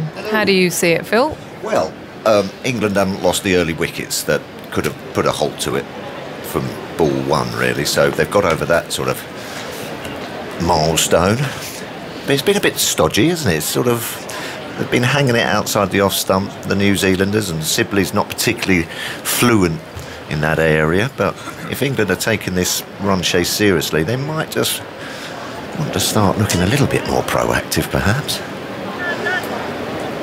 We're talking about run rates as the mullet-wearing Colin de Grandhomme comes in. Sibley defends back to the bowler, no run.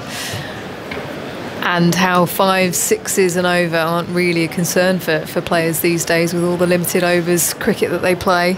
Well, with the likes of Stokes and Butler in the middle order, it wouldn't be. But even, even the likes of Pope and Crawley, you would think it's just the fact that they haven't got many tests behind them. No. As Sibley lets that one go through to BJ Watling outside the off stump. I just hope it's not going to be sort of the old, let's have a look at tea, just bat properly and let's have a look at tea and see where we stand. You've got to kind of try and manoeuvre yourself into a position of strength, which they have done by not losing those early wickets, to be fair. But New Zealand can put people back on the boundary and what have you, so they just need to start being a bit more aggressive, I think, England. Gone on bowls to Sibley, who's just patting it to mid-wicket. Yeah, just like that. Perhaps just look to force that a bit more through the onside. I mean, that was a purely defensive shot there by Sibley. Could have easily just looked to tuck that off his hip a bit more aggressively. It's got the old school Gray Nichols, the purple sticker on the back of the bat. What a power spot. Is that what it was called? Isn't it? I think my brother had that bat. Sibley is back and across, pushing at one outside the off stump to cover no run. Wide of the body, he played that. I was just talking to Ramps though, and he said, Rome wasn't built in a day. He said, take it easy, Phil, calm down. Is that what his mindset would have been? Well, yeah, he was just sort of saying, you've got to get yourself that little bit of base just to kick on from, but you could just feel people getting a bit twitchy. Come on, let's have a go. Sibley back and across, leaves. What's it up to now, the run rate? Outside the off? It's about 4 and a bit and over, is it? Yeah, just over 4 and over. Yeah, so still manageable. Yeah. If England do win here, it'll only be the 5th time in Test history a team has declared to set a target of under 300 and lost. Only once in the last 50 years has that happened. Well, it was a great declaration. Sibley struck on the pad. They go up for the appeal, given not out by Kettleborough. De Grandon pleading with the umpire. Turns to have a chat to BJ Watling, but I think the general consensus is not to review. Maybe a bit high? Yeah, perhaps. Yeah, not much enthusiasm out there. Yeah, it was a good declaration, wasn't it, by New Zealand? It really was. It kept the game alive, that's for sure. And England are just suffocating it at the moment, slightly. Isha. I'll let you consider that declaration as I'm going to pop out. In will come Simon Mann. I'll consider it with Andy. But the only other instance in the last 50 years of a team setting a target of less than 300 and losing when declaring in the third innings was South Africa. Set Australia 287 to win in Sydney in 2006, but they were 1-0 down in a 3-match series, so needed to win that test to draw the series. But the lowest target ever set by a team declaring in the third innings and going on to lose 73. Lovely. West Indies against England in Bridgetown in 1935 on what must have been a fiendish pitch in the days when rain could cause absolute havoc. Scores from that game: 102 all out West Indies. Yeah. England 81 for 7 declared. Excellent. West Indies 51 for 6 declared, setting England 73 to win. They had them 64 for 8 before the great Wally Hammond and Bob Wyatt. So England had put in some of their bowlers at the top of the order to try and just take out time while the pitch eased. England ended up 75 for 6 to win by 4 wickets. So hold on, Wally Hammond batted at... Hammond batted at 6 and Wyatt, who was usually a top order player, batted at 8. They still had Les Ames to come in, the wicketkeeper batsman. Those were the days. Those were the days. Tough as that's what our kids want to see, isn't it? Those kind of scores, lots of action. Yeah. But at least, as I said earlier to Isha, at least those 2 or 3 early wickets which we were always concerned about, which England can lose, and they have been losing for the last couple of years now almost, didn't happen, so...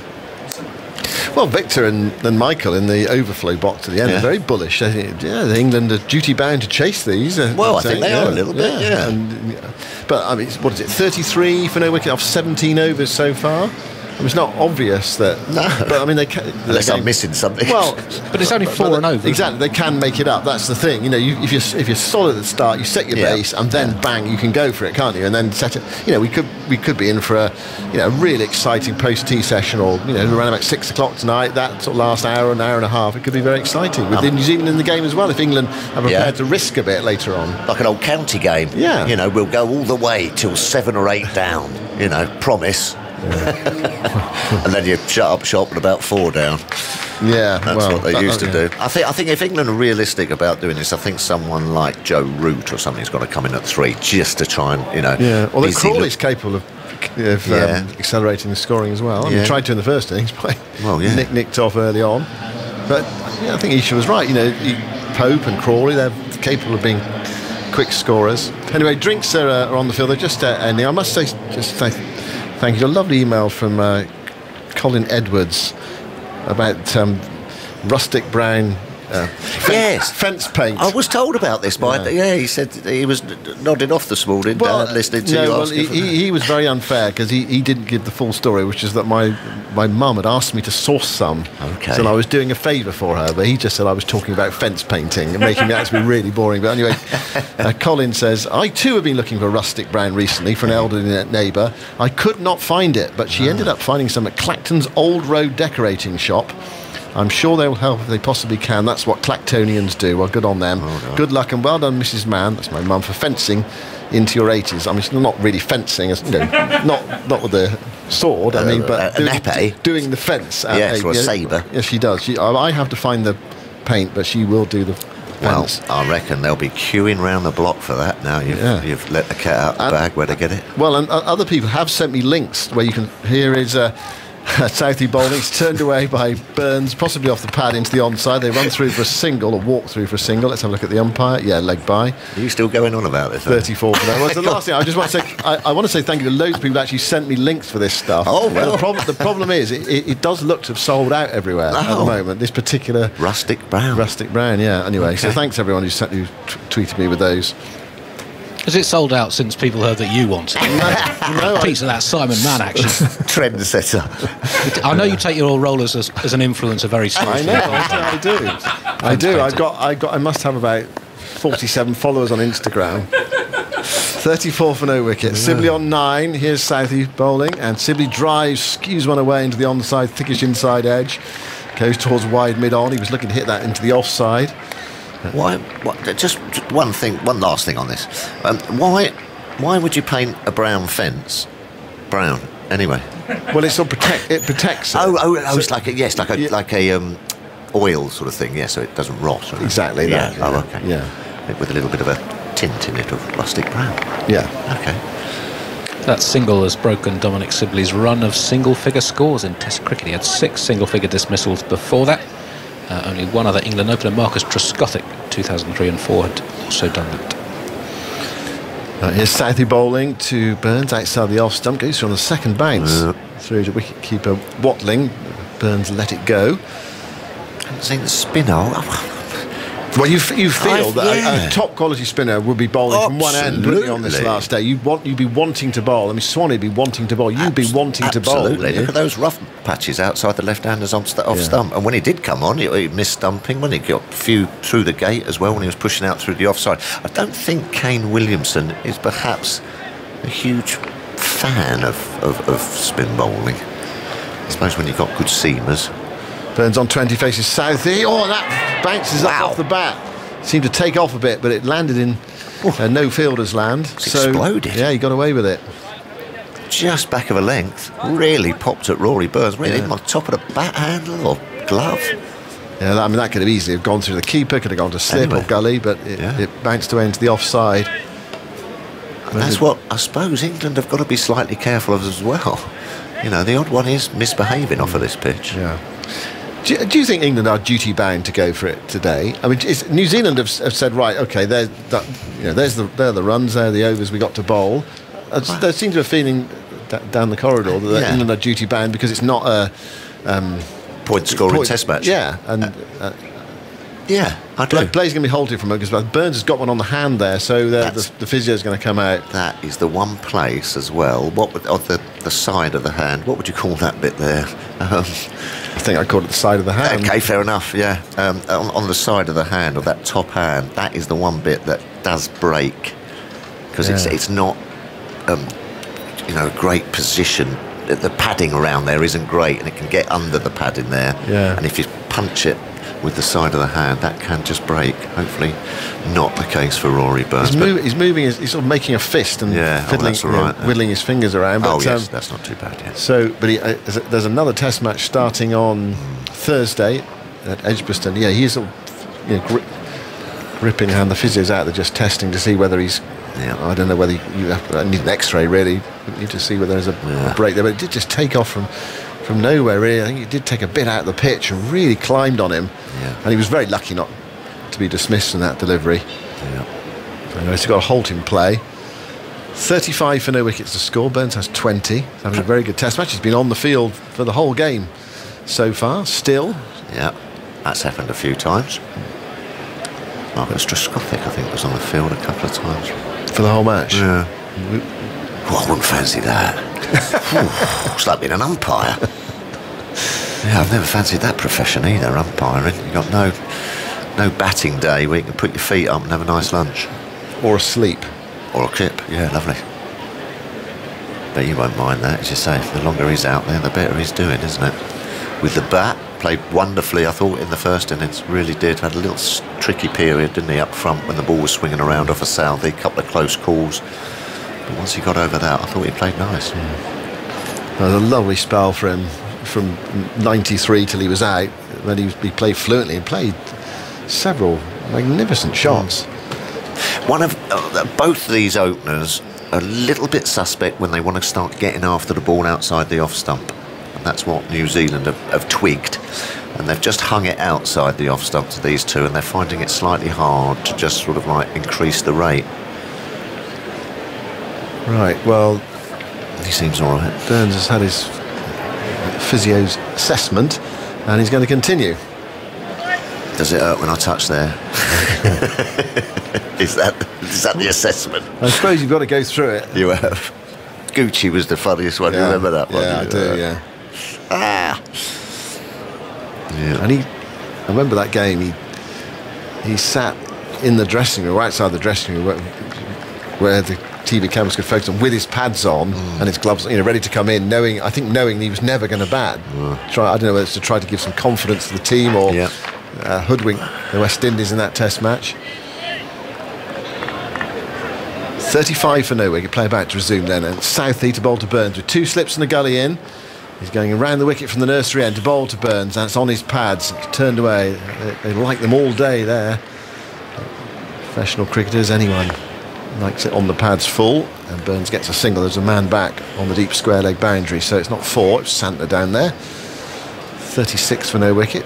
So yes, I think they do. I think they do have at least to have a dart. At least have some sort of dart. You don't have to be reckless or, kamikaze about it and just keep slogging till you're all out. But you've got to go show some intent till 4 or 5 down, haven't you? 3 or 4 down. Well, let's hope so. Let's hope later on. But it's 237 to win from 58 overs. Here is Southey bowling, and Stanley's appeal for LBW. It's gone down fine towards the boundary. The umpire's moved away from the stumps, so he's not giving it out, and he signals leg bys. Sibley was across there, and it flicked the pad, beat the keeper, and went down to the ropes for 4 leg bys. It can change quickly, though. You have a couple of overs of just showing that intent. They reviewed it with 2 seconds left. He was a long way across, Sibley. Oh, OK. Why do they do that now? They really do wait till the last minute. Original decision is not out. It's a fair delivery. This is Richard Illingworth. Go on to front on spin vision, please.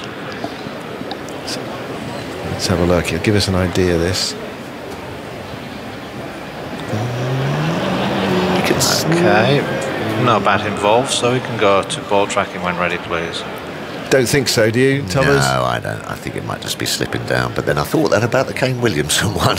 I would say at best umpire's call. Yes, at best, at very best umpire's call. Here we go. Here's the technology on it. OK, pitching in line, impact umpire's call, missing the stumps. Go back to Michael to stay with his original decision. You're on screen now, Mike. Optimistic. Michael got very happy to see that on the screen, giving that not out. He's had a few overturned in this game, which has been unlike him. No, he's usually very good. It doesn't happen to him very often. Hasn't happened to him very often in recent years, but has in this game. There was 2 in a session, so before lunch yesterday. Anyway, a bonus 4 there for England, albeit off the pads. Just 36 for no wicket at the end of the over. Here we go. It's 233 to win. Spinner. From 57 overs. If you put it like that, you say, well, one day terms. It's almost back in World Cup final terms, aren't we? There, it was 242 to win in 50 overs, obviously on World Cup final day. But you've got different bowlers and restrictions and things like that. So I think this will be a crucial little passage of play now with the spin bowler. Perhaps coming on from the wrong end for me. More rough outside the left-handers, off stump bowling from the nursery end, but... So you bowl from the nursery end and Embers bowl from the pavilion end? Every time. Bowled about 4 overs from the pavilion end. In your whole life? About that, yeah. Not many. Did you never think, I might have a go there, just see what happened? Why would you? Just like putting your slippers on, wasn't it? It was. Santner bowls. Is he going to get a wicket first ball? No, a miscue from Burns towards mid-on. Full toss. I think it was a leading edge, was it? Leading edge off a full toss around the foot sort of area. Tried to scoop it through the leg side and just got a leading edge. Ooh, strange one. Ugly. Yeah, really strange one. Miscue up to mid-on. Again, lucky to get away with it. There's 2 in recent deliveries. Santner bowls, and Burns nudges this away. That's spun. Yeah, down towards fine leg. Or has it come off the pad? Oh, it's come off the pad. Into a gap. Yeah, the off-spinners actually like bowling from the nursery end now, don't you? As you say, Swanee used to like bowling from the nursery end, get it to drift down the straight one so the outside edge comes into play and they can turn one back. But no, I needed all the help I could get. I wanted that slope. I think you've been a bit harsh on yourself there. 41 for no wicket. Burns 21. Sibley 10 now on strike. That leg by onto the total. And Santner goes in and bowls to Sibley, who drives and edges it. He wasn't looking to hit it there, but it's going down towards the 3rd boundary. Chase is on, it might be stopped, it's knocked back inside the rope. Conway down there in front of the Compton stand, and they come back for 3 runs. Yeah, well, Sibley goes to 13 and England to 44 for no wicket. Yeah, nicely flighted outside the off stump, and that's where Sibley does struggle if he's going to do any sort of extra cover driving or hitting through the offside on the front foot. Gets a big thick edge. Could have gone to slip or anywhere in the ring on the offside, but I think this is a nice sort of tease as well for both sides. New Zealand's, go on, have a little go at the spinner. They might get a wicket or two here. Santner to Burns, who tries the slog sweep there. Struck on the pad outside the line of off stump, goes into the offside. Taylor comes from slip to pick up, and there's no run. There is no one back patrolling the grandstand boundary. Almost a free hit. Yeah. You're hitting with the spin. So we'll see. De Grandhomme is deepish at mid-wicket, behind the umpire. Yeah, that lurking territory, although he's moving in level with the umpire now. Burns goes back to a ball pushed through by Santner and knocks it towards short leg, where it's picked up by Latham. New Zealand 169 for 6 declared today. Lunch called early when a shower came over the ground, around about 10 to 1, and then New Zealand declaring during the lunch interval, setting them 273 and 75 overs. Santner bowls, Burns comes forward and turns it past the short leg fielder. Conway is onto it from fine leg, sends in the return to Watling, and 1 more to the total, and Burns keeps the strike because that was the last ball of the over. So 45 for no wicket. We have had 19 overs, so England not exactly racing along, but I suppose what they're trying to do, if they are going to go for these later, just build a solid base. And 10 of those 45 have been extras so far, which is quite handy. Yeah, Sibley 13, Burns 22. I suppose Lawrence is a good white ball cricketer as well. He can put bat to ball, can't he? Give it a bit of a go down the middle order, but it's inexperienced batting lineup, isn't it, to really... It might be good for them though. Get them going a bit, you know. Take away those pressures of survival and getting stuck in of Test match cricket and free yourself up a bit. Yeah. Well, we'll see how it pans out. Still, plenty can happen today. Here is Southey bowling to Burns, and Burns plays defensively into the offside, picked up by De Grandhomme. Team's winning after the opposition have declared. There was that famous match here in the 80s when David Gower declared and West Indies knocked off 3-4-4. Greenwich and Haynes are slightly different to Sibley. But I think even then, I remember the game and everyone saying, David, he should have declared the night before, and I think England went off a bad light as well. They accepted the light the night before. Why did they do that? You know, stay out there, score runs, and he batted on half an hour in something like that into the 5th day. Southey bowls driven by Burns up towards mid-on, and there's no run. It hurts. It's almost that's why declarations are difficult, is because it's kind of embarrassing sometimes, isn't it? You know what I mean? That you put the onus on your bowlers that we can do something here, and you know, and it doesn't come off like that. I think that hurt David Gower for quite a long time. Never, always reminded of it, you know. Well, it was because it was so emphatic, wasn't it, the way they won the game? They won down. One down, and well inside the distance as well. And Burns gets a ball, snakes back into him from Southey, and we'll have to see the replay to see where that came off. It might have come off his chest or his glove. It's gone down towards slip again. It dropped in front of the second slip fielder. There's a spot there just outside Rory Burns' off stump that's obviously been hit a lot during the Test match, and it might have just dented or a crack opened up, but if you hit it, it absolutely flies at you. That did come off the glove, and it was very close to being a catch for the second slip fielder, who might have misjudged it coming forward. It looped towards him. I think, is it Latham there at second slip? There might have been a chance that, you know. Yeah, it might have been slightly on his heels. Just, he couldn't quite get forward and judge it. Here's Southey bowling, and Burns tucks that into the onside and takes a single. Picked up by Jameson coming in from mid-on. 46 for no wicket. Burns goes to 23. Yeah, let's have a look at that again on the replay. Yeah, well, it might have carried if he got his... didn't get his fingers underneath it. Perhaps a bit surprised by it. It's not always easy to judge whether Now it's going to come towards you when the ball loops. Sibley on 13. Southey over the wicket with 2 slips and the gully in. Moves in and bowls to Sibley outside the off stump in that corridor, that channel, that fifth stump corridor, which Sibley finds it difficult to score, really, just intent on letting it go out there. Now I'm about to go in a minute. Victor's here and Dan's coming in, but you are very bullish about England chasing these runs, Victor, next door. Yeah, well, I think they should. I'm not entirely sure whether they are, but I think they should be. I mean, it's a challenging declaration, but it's well within their compass. But it's still possible. Yeah, it is. Southey bowls, Sibley comes forward and defends that towards cover. There's no run, so the equation is, well, it's 46 for no wicket from here. 55 overs available, as long as the light and the weather, etc., holds. 227 to win, 10 wickets in hand. Sibley 13, Burns 23. So all yours, Victor, and then Daniel's coming in. I mean, a good litmus test of the intentions of England comes when the spinner comes on. And how much do they look to attack him? Because obviously against pace bowling, you tend to just react to the ball. Against spinners, you've got time to think and time to maybe reveal your intentions. We've only had 1 over from Santner. And we did see, actually, we saw a sort of scything or even scything cover drive from Sibley, which went to third man for 3. And an ambitious sort of pull drive attempt by Burns, which he missed, in fact.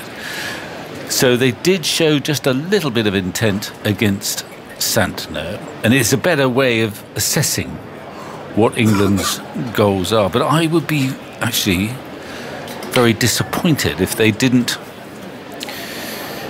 explore the possibilities of winning this game, England. But it's the rate is obviously very slow. It is a problem to envisage quite how Sibley is going to, in particular, is going to accelerate. But it's still within England's compass with wickets in hand. It's 46 on the board. It's coming down, but some point, obviously, there will have to be a slight acceleration. Now we've got an interesting 6-3 leg side field for Santner. So he's got to get his line right. He doesn't want to be too leg side, but he can't give him much room outside the off stump with this field. Here's the first ball of his over and dabbed into the onside onto the man on the, I'd say 45, Jameson. He's on a sort of more like a 72, really. And there's got your protractor out. Yeah. 46 without loss, as Victor said. They would need to accelerate a little bit, and the problem's been whenever either side has tried to accelerate, they've tended to lose wickets in this match. Santner in again, flatter, pushed into the offside, finds the gap, squarish on that offside. Williamson has to jog from extra cover to field. They get a single. Burns to 24. He's still been out there for the entirety of this match. 47 without loss. We saw New Zealand today, albeit against some very probing, testing English bowling, trying to get on with it. And they scored 107 in 20-odd overs for the loss of 4 wickets. So that's the challenge, really, for England. They were flailing with New Zealand as Santner's in around the wicket to the right-handed Sibley, who lets it go into the gloves of Watling outside the off-stump. There's no run. And in so doing, they were still only getting to 5 and a bit and over and losing wickets in the process. But I suppose England will be thinking, well, if we get to tea, we can have a look. It's going to be a very long day if they do chase it down, I tell you that. Santner is in again, a bit shorter, and Sibley goes back into his stumps and blocks the ball back at the wicket. No run. There are 55 overs to be bowled today. The over rate's been hovering around 13 in an hour. There's 20 minutes to take off for tea, so we'll be getting to about 20 to 8. Is that right? Looks like it. You've worked that out already? Yeah. Santner flat on off stump. Defended stoutly by Sibley. He's unruffled by this equation. Yeah. He scored 13 in an hour and 40 minutes. How many balls are we on? No, it's up there. 58. Mm-hmm. So, you know, it's around about 1.34 and over. He's facing with a slightly open stance. Where can he find a run? That's the issue. There is in, and he dabs the ball back with a square on the offside. And there's again no run. End of the over. just the 1 run from it. Sibley 13 from 59. Burns 24 from 67. He's not been lightning quick either. But there's a sense, isn't there, that England are sort of trying to make sure they don't lose the game first. But you sort of wonder quite why it matters as much. Well, I'm with you, actually. I was surprised by the declaration at lunch. And usually the situation is that all the sages up here, captains, ex-captains, ex-players, almost without exception, they sit here and they say, well, I don't understand why he hasn't declared already. They've got enough. I would have declared 25 minutes ago. Yes. You know, that's not always what they did when they were on the field, these people. But from up here, that's the usual pattern. We've heard it from Shane Warne downwards. I can't understand what they did. Whereas in this instance, unusually, Williamson, I think he took us by surprise. We thought he'd bound to come out again after that little bit of flurry of rain. I couldn't believe it. And I think it's bold. They were still favourites at that stage, New Zealand. Wagner is into the attack, and he bowls a lovely swinging delivery into the pads of Burns, who works this full ball to Colin de Grandhomme at shortish mid-wicket, and there's no run. But having got that far, I think cricket is not really a moral game, despite what they all say. But I say, so there's maybe not a moral obligation for England to go for it. But there is a very good pragmatic. I mean, what's to lose, really? This is not a World Test Championship match. Wagner in again, and that's again swinging, so that's shaping away from Burns up the slope, and he looks to drive it into the offside, gets inside after the bat, and this time again it rolls to de Grandhomme. There's no run. I'm going to ask Andy this though: do ICC ranking points count, even if it's not World Test Championship? I think so. I think they do. But that I don't think should be a decisive factor. No. But you want to be world number 1? I don't know. I agree with you, Vic. Yeah. Again, swinging away from Burns up the slope. This time too wide to tempt Burns. It goes into the gloves of Watley. Of course, and there's no run. But it's also very difficult, though. I suppose we've not really seen any side throughout this match move at 3 and over comfortably. Well, except this morning, where if England could calculate that they needed to get 100, but they had 4 wickets, at least 4 wickets to spare. Yeah, they could do that in 20 overs. Yeah, it'd probably need 6 or 7 wickets, wouldn't they? I should think, because the 4 wickets that New Zealand were using were their upper order, weren't they? Wagner is in, and that's full and driven off the bottom of the bat, so it gets no real power into it and just rolls up to Kane Williamson at mid-off. The other thing that happens, of course, when you do get but this partnership hasn't really gained in momentum yet, and who knows whether it will, is that when that momentum comes, bowlers don't bowl so well. Suddenly it looks easier. But we haven't got to that phase yet. It's still a struggle as well. It is still a struggle out there, even for Burns, who has been the more fluent of the two. Wagner in, and that's on the pads. There's a muted, a stifled appeal, a whelp really more than an appeal, and there's no run. Yes, this is at the moment we've not quite reached the chase stage. We've reached the sort of eyeing with suspicion stage. Yes, but I think you or someone else was right to say that. I think Toffers was saying, that there are traps in saying, well, we'll have a look at where we are at tea, because if you go too slowly, you're nowhere near at tea. Nowhere near, and if you have a dart, then you lose wickets very quickly. Edged just in front of second slip. A lovely ball from Wagner. He was getting shaped through pretty much every ball in that over, and each one of them, the first ball started very straight and onto the pads of Burns, and a couple more were just outside his off stump. It's good probing stuff at pace, slingy action that Wagner has. At the end of another maiden over, England are 47 without loss. Sibley 13, Burns 24, Andy Zaltzman. In Sibley's relatively short test career, he's had problems against left-arm spin, out 9 times against left-arm spin while scoring 151 runs, so averaging around about 16. My mental maths is right. But factoring into that was the difficulties England had in India. Axar Patel got him out 4 times for just 2 runs. And he started pretty well, did well against Maharaj in the series in South Africa. Embaldenia, did he? Embaldenia had him 3 times for 34. Well, it's Santner, doesn't turn the ball as much as any of them, and Sibley gets a short ball which he just dabs into the onside. They go through for a quick single. Watling's alive to the situation, runs to the ball, flings it at the stumps. Direct hit, but he's home, is Burns.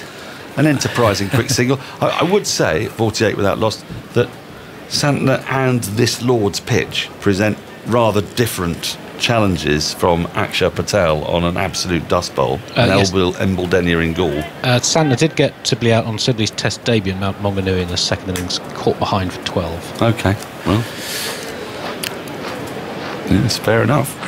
At the moment, I'm reminded of the 1979 World Cup final. Oh, yeah, brilliant. Fantastic. As Burns clips a full ball in the air. Had the fielder at short leg been at backward short leg, it would have gone to him, but he's not. He's at forward short leg. There's no run.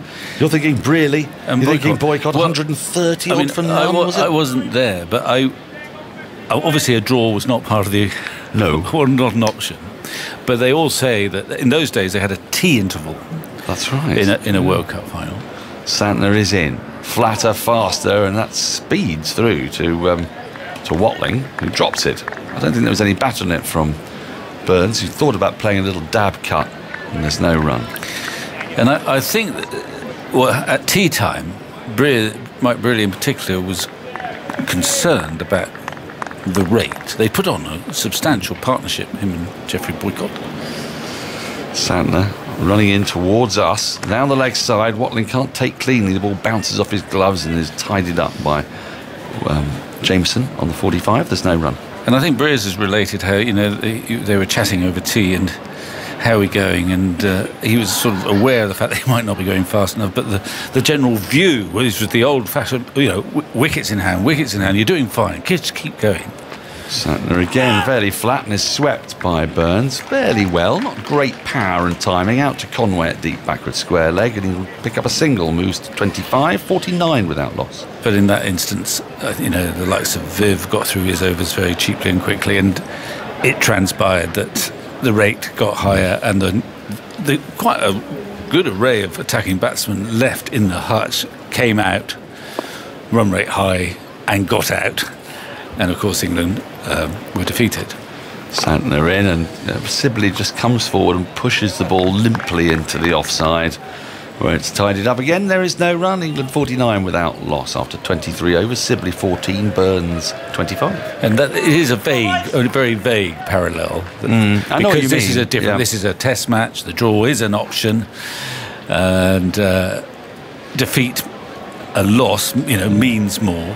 It's not. I mean, at the moment, it may feel frustrating to the listener and to the watcher, and England. But it's thinking 49 of 23. But there is still. This is the measure of the generosity of the declaration. There is still 52 overs left, and 224 to get. I mean, which is pretty doable. Oh, absolutely. Except, as I keep saying, we've not seen either side sustain 3 runs and over without losing wickets. Yeah.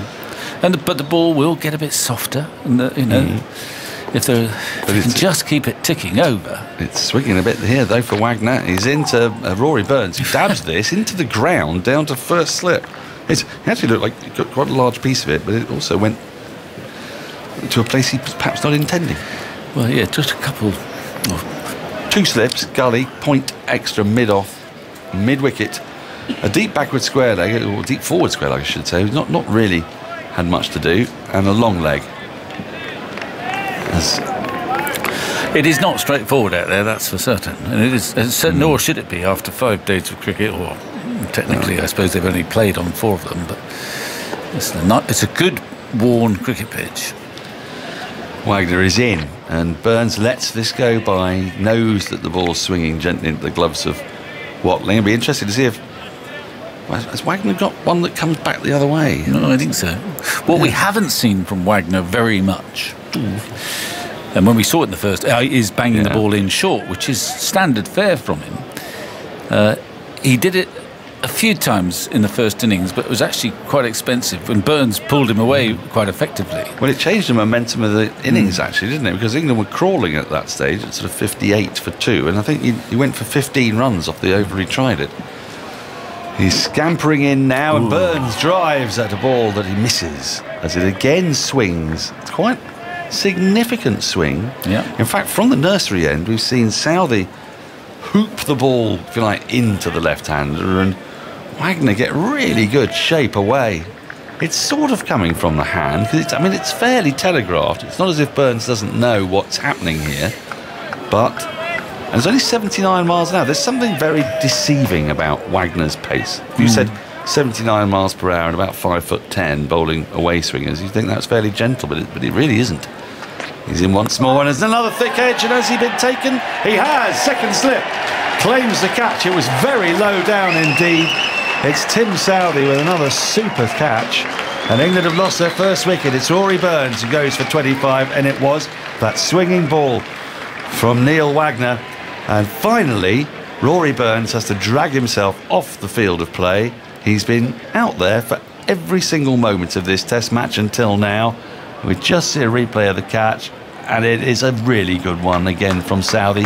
He's a tall man, and he's taken that an inch off the ground, two-handed, very safe hands. A delighted Wagner has got reward for some splendid bowling. And as I say, Burns finally get the chance to put his feet up and have a shower. Well, he won't welcome that. Although, it was a terrific catch, actually. He is 6'5", I should think, Tim Southey. But he is one of those gifted cricketers who's at home in the slip cordon.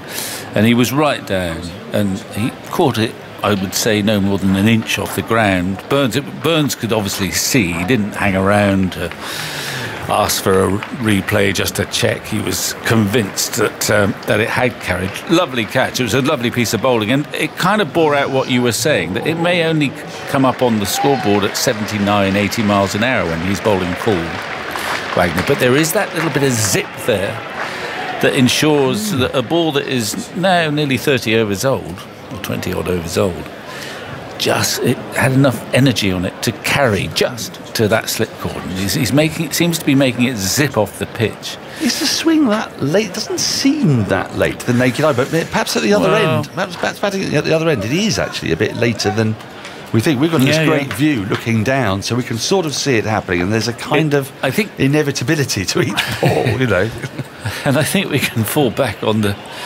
trusty observation. It always looks a darn sight easier up there than down there. Well, so there is movement, and it's late enough, clearly. Now we've got the new batsman. Is of course a different type of player, but he is another on a pair, is he? No, he got a couple, did he? Got two. He got two. Anyway, here's Zach Crawley, who's ready and waiting. He's facing up with two slips and a gully, and he's left this ball alone outside the off stump. I like that start from Wagner, saying, drive that again. Do you want to have a go? Do you want to have a go wide of one outside the off stump? Crawley said no. He's got a bit of a toning to do, because he and Dan Lawrence probably have been having nightmares. They've been having rueful thoughts about their dismissals, I should think, both of them. Rueful thoughts? Rueful thoughts. At the very least, rueful. Slightly, perhaps more than rueful. I don't know what comes after rueful in the rueful index. Wagner to complete the over, and Crawley defends with a slightly angled bat into the offside. It's picked up by Gully, who must move swiftly to the right.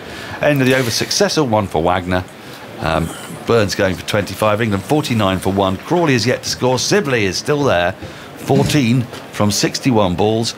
And I'm going to hand over to Andy Zaltzman first before Jonathan Agnew comes in for the next 20 minutes or so.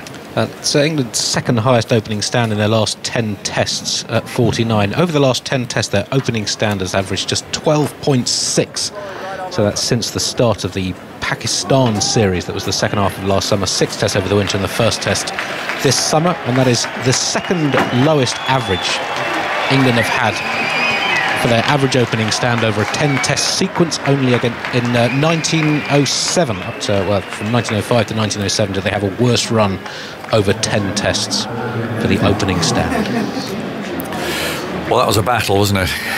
But it still, and it still will be. I mean, he has got the ball swinging fairly early. And he's looked likely. He didn't look that likely in the first innings, Wagner, but never count him out. He's one of the great competitors, and he's doing it with a full length. 49 for 1. Jamieson's back, and he bowls wide of Sibley's off stump. Sibley 14 not out from 62 balls. They're prodding about, looking at the pitch. Do you think England are playing it the right way? Well, trouble is, I don't know that Sibley can play it any other way. Yeah. I mean, if you were a test bowler, you must enjoy bowling at Sibley because you feel secure. Not under any gives them pressure. confidence. That's right.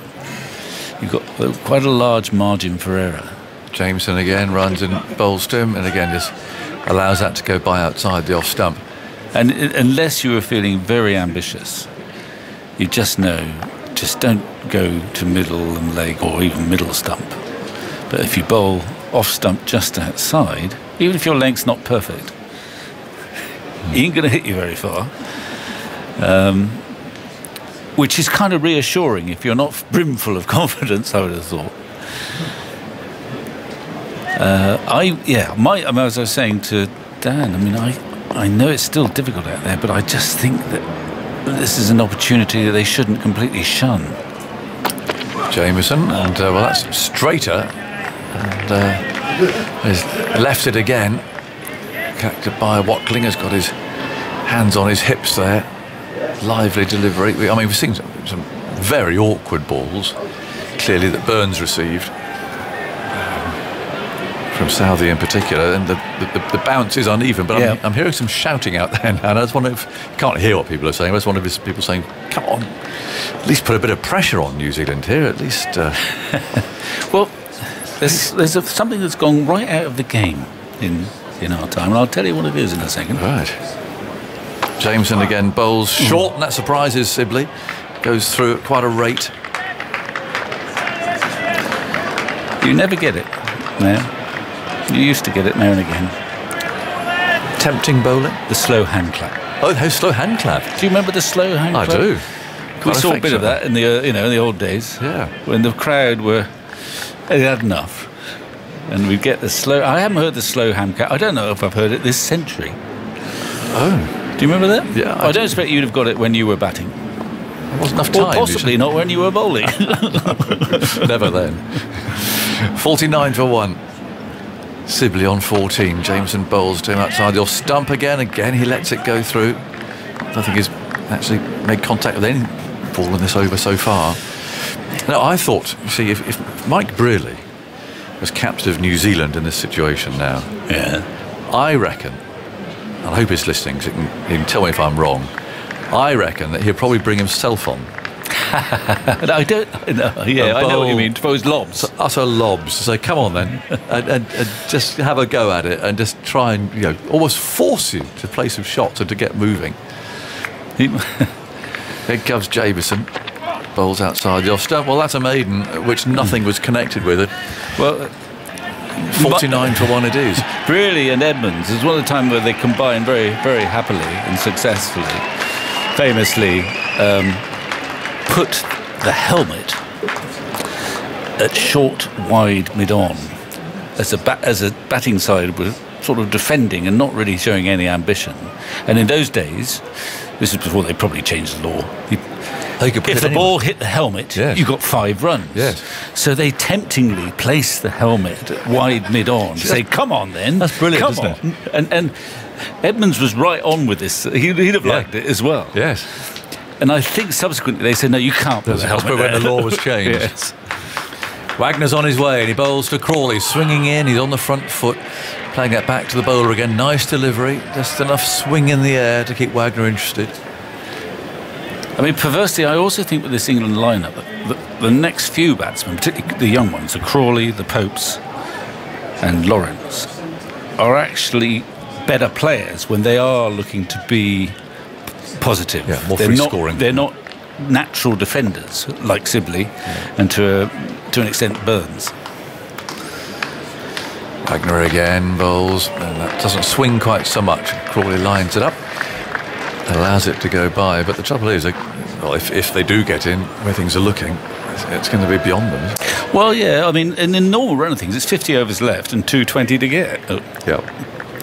In modern times, you think, well, people knock that off for a pastime. They do. But this is a test match, and it's a test quality bowling lineup, and it's a worn pitch, all those things. But I still think, a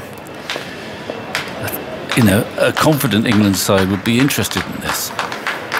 Wagner again, left arm over, pitched up, swinging, but too wide to interest Crawley. He's not going to be tempted for the second time in the game, or at least he's telling himself not to be tempted to drive at those wide ones. 49 for 1. The target is 224 runs away. And there's 49 overs to go after this. Clouds high at the moment. There's a threat of a shower a little bit later on.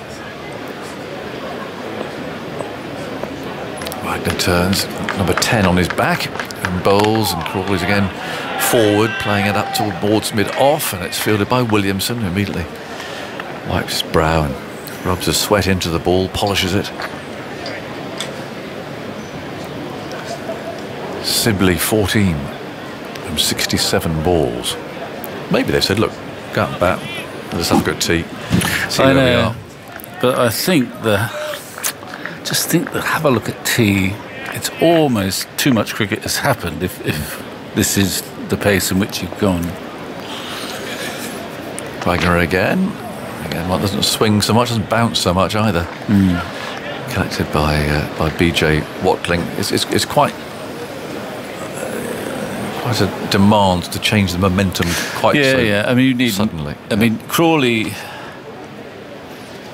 is the sort of player who could, but you can also sense with Crawley that he hasn't completely forgotten that horrible first innings dismissal. He's feeling a bit shackled for that, and it may well be that Joe Root has said, look, we'll just bat. Wagner again swinging, he drives there, a howl from Wagner, that was just squeezed out in front of his boot. Santner fields, and it's the end of that over. Again, 49 for 1, so another maiden.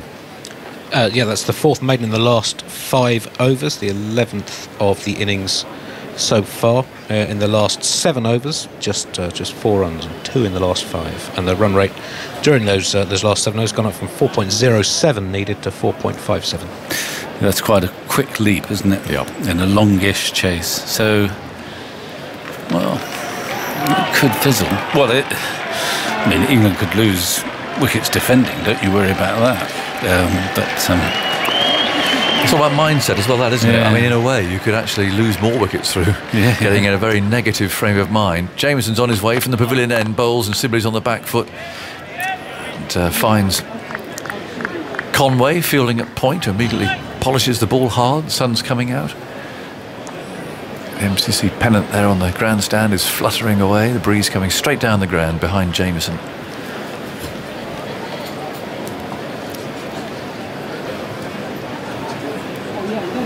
Sibley twiddles his bat.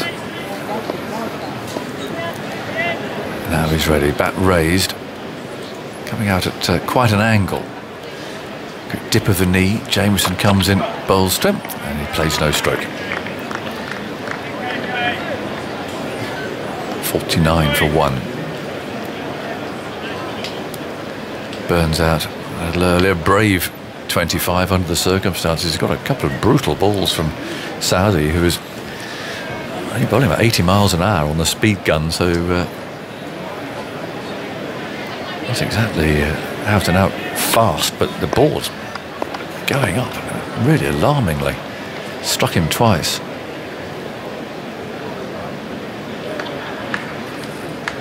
Jamieson, and that's turned away by Sibley. Down to fine leg. 50 comes up for England.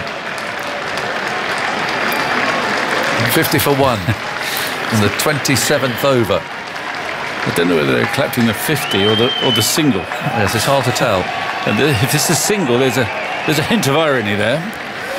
I think the absence of a slow hand clap. I think also our friend Wagner's got some mates down there. Support down here. Yes, I think that's quite a lot of this.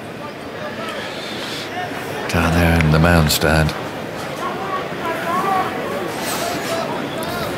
50 for 1 then. Sibley at the non-strikers end on 15. And Jamieson's going to bowl to Zach Crawley, who's yet to get off the mark. He's faced 8 balls. Slips are ready. And Jamieson's on his way. Over the wicket and bowls wide of the off stump. Crawley allows that to go through. Tea today, I think I'm right saying it's 5-2, isn't it? 25 minutes, yeah.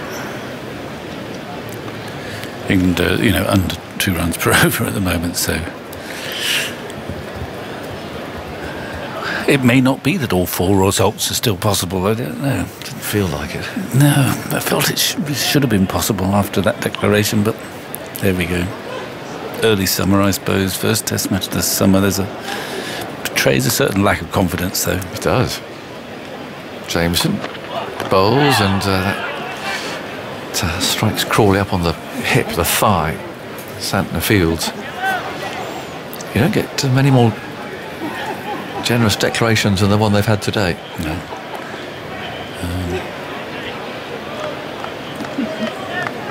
And you can sort of sense too the confidence of. I mean, Wagner's come on and hasn't conceded a run yet, but he's got rhythm. He's got a bit of swing as well. Likewise, Jamieson has barely conceded any runs at all, and he knows that he's kind of in command. Here he is, bowls. Oh, again he hits Crawley from just short of a length. It's risen up and hit him on the thigh. So, bruises in that England camp. Yeah. Such passive batting, it kind of breeds confidence in the bowlers. Yeah. And the ball seems to be jagging around. That one came back down the slope, hit him in the thigh. And both these batsmen are actually intent at the moment just on survival and don't really know where the next run is coming from. Wagner striding up. He doesn't hang around. So when he gets the ball, he marches back. It's been such a terrific bowler for New Zealand over the last 5 or 6 years. In his own style. We've actually seen him in swing bowling style in this match rather than in hammering the middle of the pitch style. Yep, and it'll be that again that we see now. He's going to bowl to Sibley. Left arm over the wicket, driven and just passed out. Stretched hand of second, slipping away for 4. And he chased that one. He tried to drive it through the covers. It had been a straightforward catch to third slip. Only there wasn't one. And Southey there at second, who took a really wonderful catch earlier. Couldn't get there, but for some reason, Sibley went at this. Or maybe he thought it's time to up the tempo. Yeah, look at the bat. It's crooked, is it? Oh, yeah. But flew through where a third slip would be, and you could see Williamson clapping his bowler and then possibly agonising. Well, hang on a minute. Sibley's hardly been tearing us apart. Perhaps I could have afforded a third slip. Should have had a third slip. He's got a very strong leg side field. There's Wagner again. Oh, again he chases that outside the off stump. He's perhaps tempted by this big hole in the covers. Thinks he might be able to get it through there. More clapping and applauding. So on the leg side, there's a mid-on. And there's a man in that position that we christened Sibley last year. Did it? Because the ball went there so often, which is short mid-wicket basically, but it's easier to just... It's gone to Sibley. It's been anointed as Sibley. And then there's a forward square leg, so there's 3 there, quite close proximity. 54 for 1. Wagner on his way, bowls, swings in, Sibley forward. It's picked up in the gully.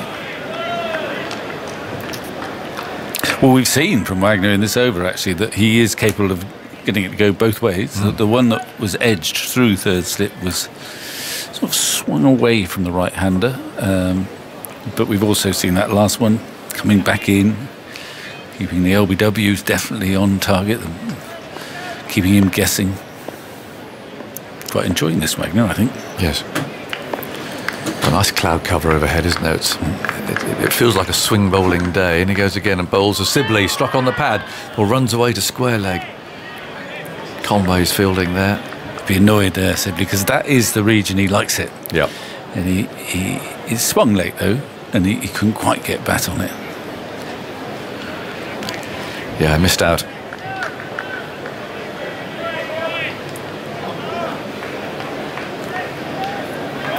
Wagner puffs out his chest, grips the ball, slips a ready.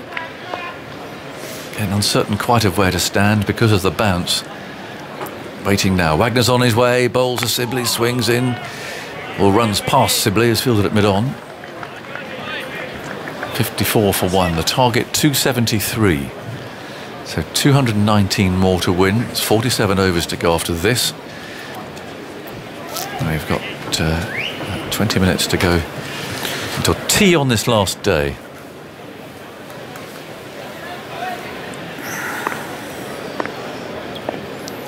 Wagner loosens up his shirt. Runs in again, steaming in, bowls a good one. That goes just down the slope a little bit. Off the seam, that one, rather than in the air, and Sibley's beaten. End of another wholehearted over from Neil Wagner. Yep, well, the bowlers are on top, and they've got little to show for it now. I feel the emphasis is changing now. I'm starting to lose faith in England's ability to chase this down at the moment. You still think they can, or want to? Well, I think they should have always wanted to, and I think that,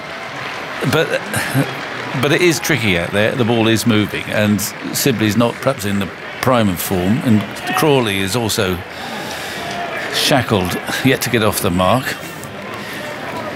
I want them to. Jameson comes in and bowls for Crawley. Lovely wristy flick into the leg side, but he still can't get off the mark. Sibley 19 from 76 balls. Crawley has now faced 12. I mean, in the 70s, they've never even really thought of England chasing down a sort of a target like this, but it's different these days. It's a different mindset from the players too. They really believe that they can chase what were once impossible targets. Jameson bowls and Crawley thinks about playing at it, and then just at the last moment whips the bat out of the way. 54 for 1. Well, they'll never get a better chance. No, that's kind of what we're saying, really. This represents everything you could want as a test side. To start developing your young players as well with a victory, and you start to feel, yeah, this is us. This is our team, and we're away now. The trouble is, if you actually don't have a go at it, that actually...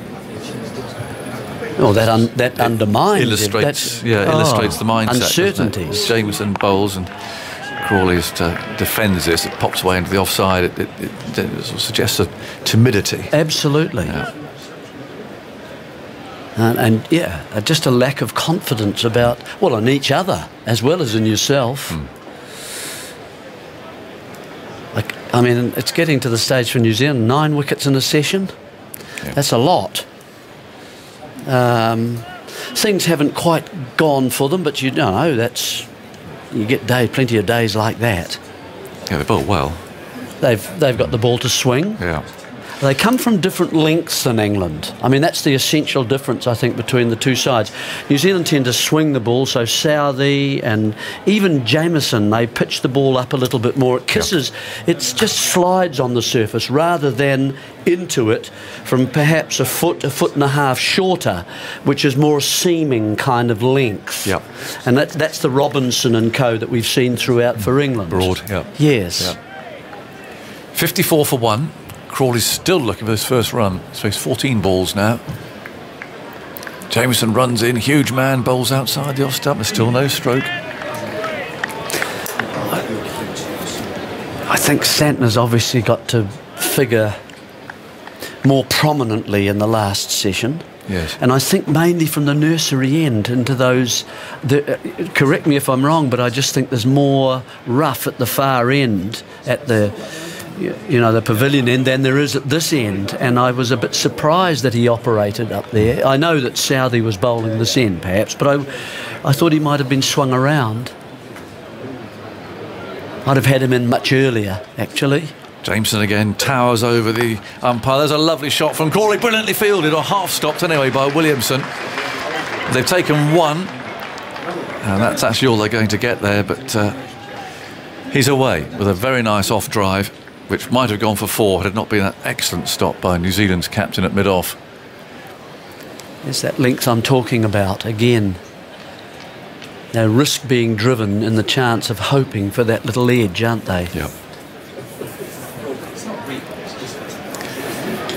So Sibley checks his guard.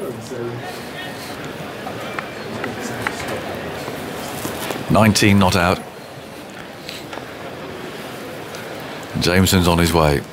Moves in, bowls to Sibley. And the middle stump turned away to mid-wicket, where it's fielded by de Grandhomme. It's the end of the over, 55 for 1. Crawley 1, Sibley 19. I mean, it's early days in the chase. Let's go, Simon's coming. Yeah, I'm just interested to know how the English contingent in the box feel, because some of you are starting to talk as if, are we going for this? I mean, there's an element of that entering the commentary, I've noticed. I've only been standing there for 2 minutes and I've heard it permeating the discussions.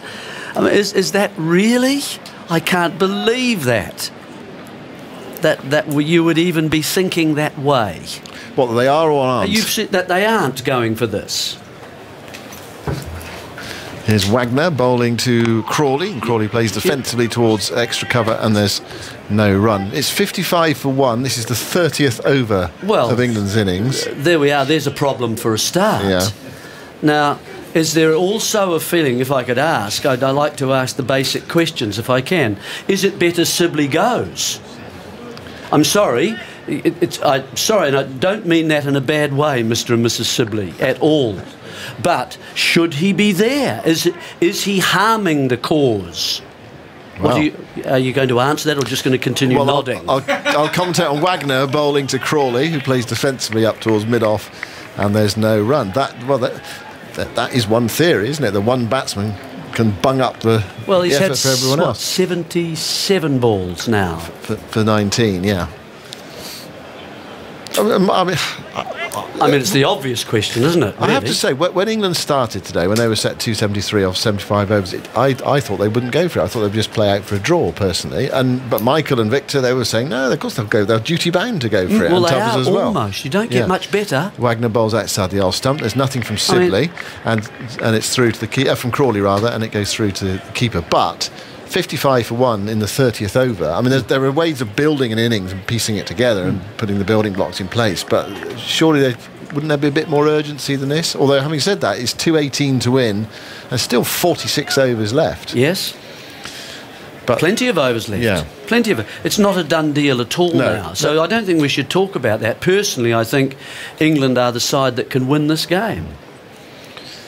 Wagner bowls to Crawley outside the off stump. Crawley allows it to go through, and taken again by Watling. 55 for 1 the score. You don't get many better declarations, I think, as a side than 3.6. You might get one at 3.6, but you might be chasing 610. Yeah. You know, so to get it and be under 300 is most unusual. So you would expect England to pursue this target all the way? I would just say we'll certainly have a look at this, won't we, fellas? Yeah. Well, they might do. We're good enough. Wagner bowls outside the off stump. Nothing from Crawley again. And it's through to Watling. It's a very generous declaration. I mean, when you declare, you've earned the declaration to put yourself in that position to even be offering it. And secondly is that because you're offering it, you can make it as hard or as difficult or as easy as you like. I think this is towards the easy end, frankly, of the continuum. Yeah, I think most people were surprised when New Zealand declared 273 to win, 75 overs at lunchtime. 40 overs, a lot can happen in 40 overs. Yeah, exactly. So we shouldn't judge just on what we're seeing at the moment, but it's under 2 and over here. Wagner bowls. Oh, and that's a leading edge from Crawley. Gets a single into the offside. It's half stopped at cover point. He looked to clip that into the onside, went into the offside. Crawley goes to 2. There's the closed face of the bottom hand working again, I'm afraid, for Crawley. But a run, 56 for 1 after 30 overs. So 217 more required by England. And they have 45 overs in which to get them.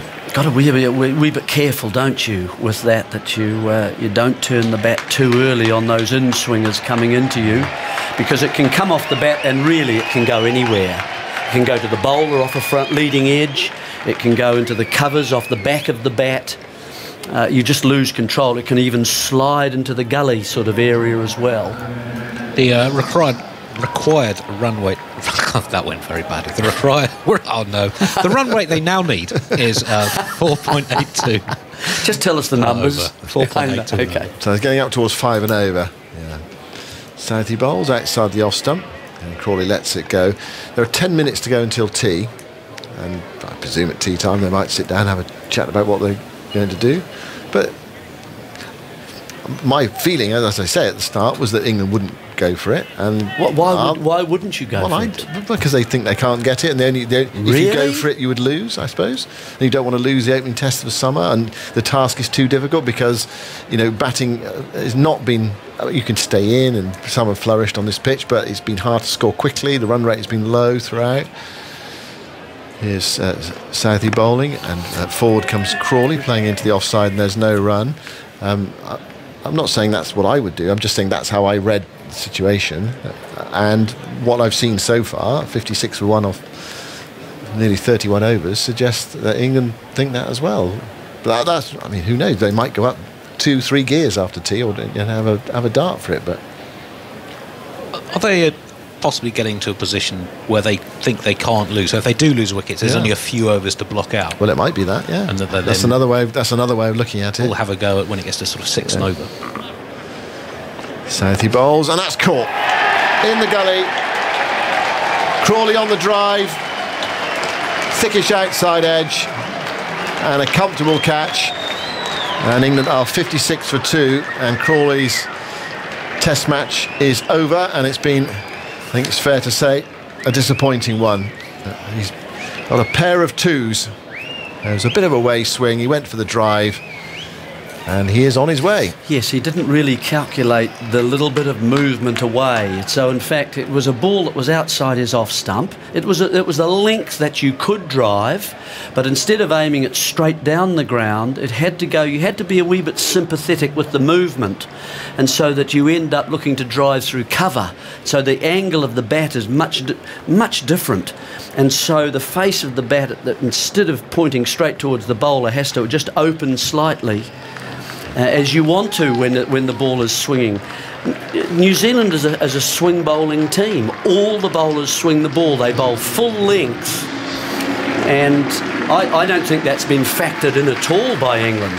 The drive is probably the most productive shot against New Zealand when you think of it. But you've got to be sympathetic with it and follow the ball just slightly. There Crawley didn't. And so it's cost him his wicket. Sort of a thickish outside edge through, a comfortable catch to gully. Nichols is there, and that wasn't too much of a problem for him. He's been out in similar ways, isn't he? Has he? The 2 dismissals in this Test match, Crawley. Yes. The full swinging balls, and he's gone for them and nicked them. So Root's in at 4.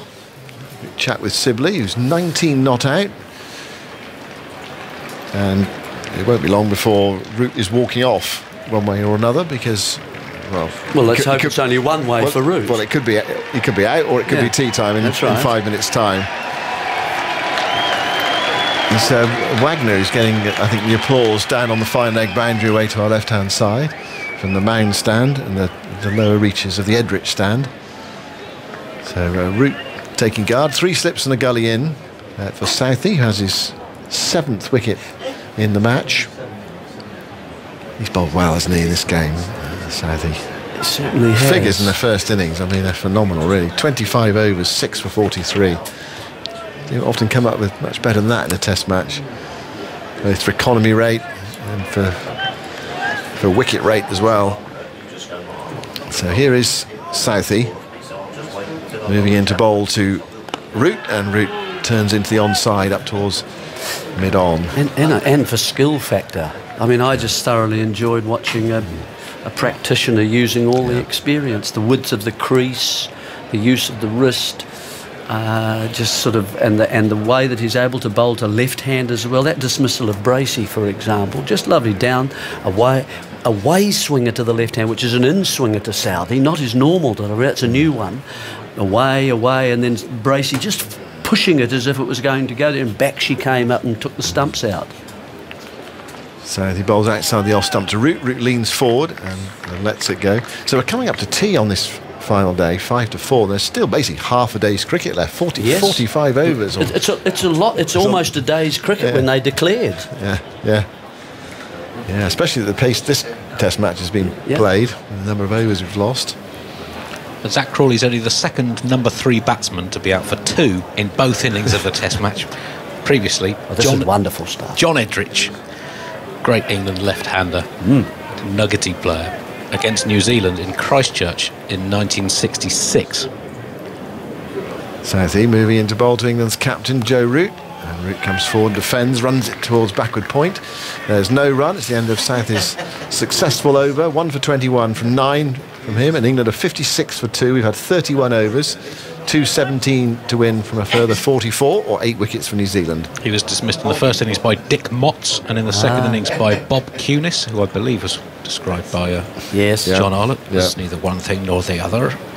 It's a game that New Zealand ended up in their second innings 48 for 8 in 48 overs, just clinging on for the draw, and Cunis managed to bat through the last half hour, and Agaz's hero Ken Higgs took 4 for 5 from 9. 48 for 8 from 48 overs. Wagner goes into bowl to Sibley. Sibley comes forward, is beaten outside the off stump. The ball across him goes through low to Watling. You know, it's a little bit unfortunate for Root too to come in at such a close time to a scheduled end of end of session, because he really can't play for much here, so he's got to be a little bit circumspect to then restart in what is the last session of the match. So he's going to be relatively quiet, and Sibley, we've seen we've seen his modus operandi, haven't we? We certainly have. Wagner close to the stumps, bowls to Sibley. That's a beauty, goes past the edge as well. Just starting wide and swinging back in, it still went past the outside edge. Taken by Watling, and Wagner frustrated by that. He gets very close to the stumps, Wagner. Yeah, well, what's interested me is that he's actually got the ball to swing. I haven't seen him do this for some time. It's the impact of the Duke ball, of course. He doesn't do this to the Kookaburra.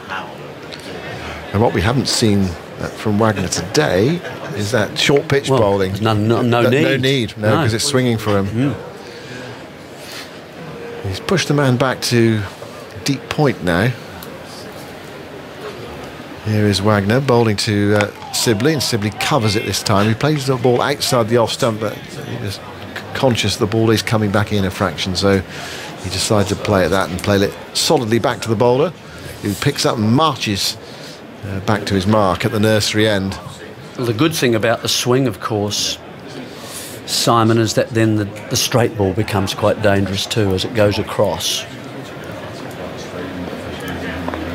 Coming up towards the tee interval, this might well be the last over. In fact, Wagner bowls to Sibley, and Sibley clips that into the onside towards mid-wicket, where it's half stopped by Latham, and he runs after it and picks it up, and there is no run. So yeah, 2 balls to go until tea on this final day, with I think the draw has been the favourite for quite a long time in this game, and I think it definitely feels like that at the moment. But can something change after tea? 217 to win from 43.2 overs. So still, in theory, a lot of cricket to play. Wagner to Sibley, an in-swinger, full, driven by Sibley into the onside towards de Grande, who hurls the ball towards the stumps. Watling comes up. Sibley was out of his ground for a moment. And Wagner's sprinting back now. He's just sensing the possibility of one more over before the break. Yeah, this is the last ball of the over. Root's come down to do some gardening. He realises that we're right on the edge here. I think it might well be tea. Let's see. Here is Wagner bowling to Sibley down the leg side. It might have flicked the pad, stopped by Watling after a fashion, and picked up by Taylor coming round from slip. And that is the end of the over. Sway leg umpire coming in. What's the standing umpire going to do? He's knocked the bails off. So that is tea. So despite Wagner's best efforts, the players will walk off. T. Wagner, though, is coming to the nursery end, presumably to get his cap or whatever, Some paraphernalia down here, all sorts. He's also got a fan club down there on the fine leg boundary, so presumably there's been a bit of sort of interplay with the spectators, which is good to see, isn't it? And he's a feisty character on the field, Neil Wagner. And he's a lovely man off it. Yeah. I mean, I don't know whether you've had a chance to interview him at all, Simon, but he's very open to all sorts of questions. He loves the fact that you might just perhaps give him a suggestion, have you thought of it this way, and thanks very much, I really enjoyed that. You know, he is, that's exactly. That's great. But he changes completely and finds another part of his character. On the field. On the field, yeah. There's a bit of staring, bit of chuntering. Yeah, all that. Yeah. And I like the walk back, staring at the batter, walking backwards. Yes. But I also like the fact he walks back quickly, gets back to his mark quickly and gets on with the game. Anyway, 56 for 2 at tea. 32 overs have been bowled, and the target 273 from 75. Root yet to score. Sibley, who's batted throughout those 32 overs for 19, wanders off with Root, disappearing into the long room, I can see in the distance, and the New Zealanders are making their way up the steps as well, off to that visitors' dressing room away to our right-hand side.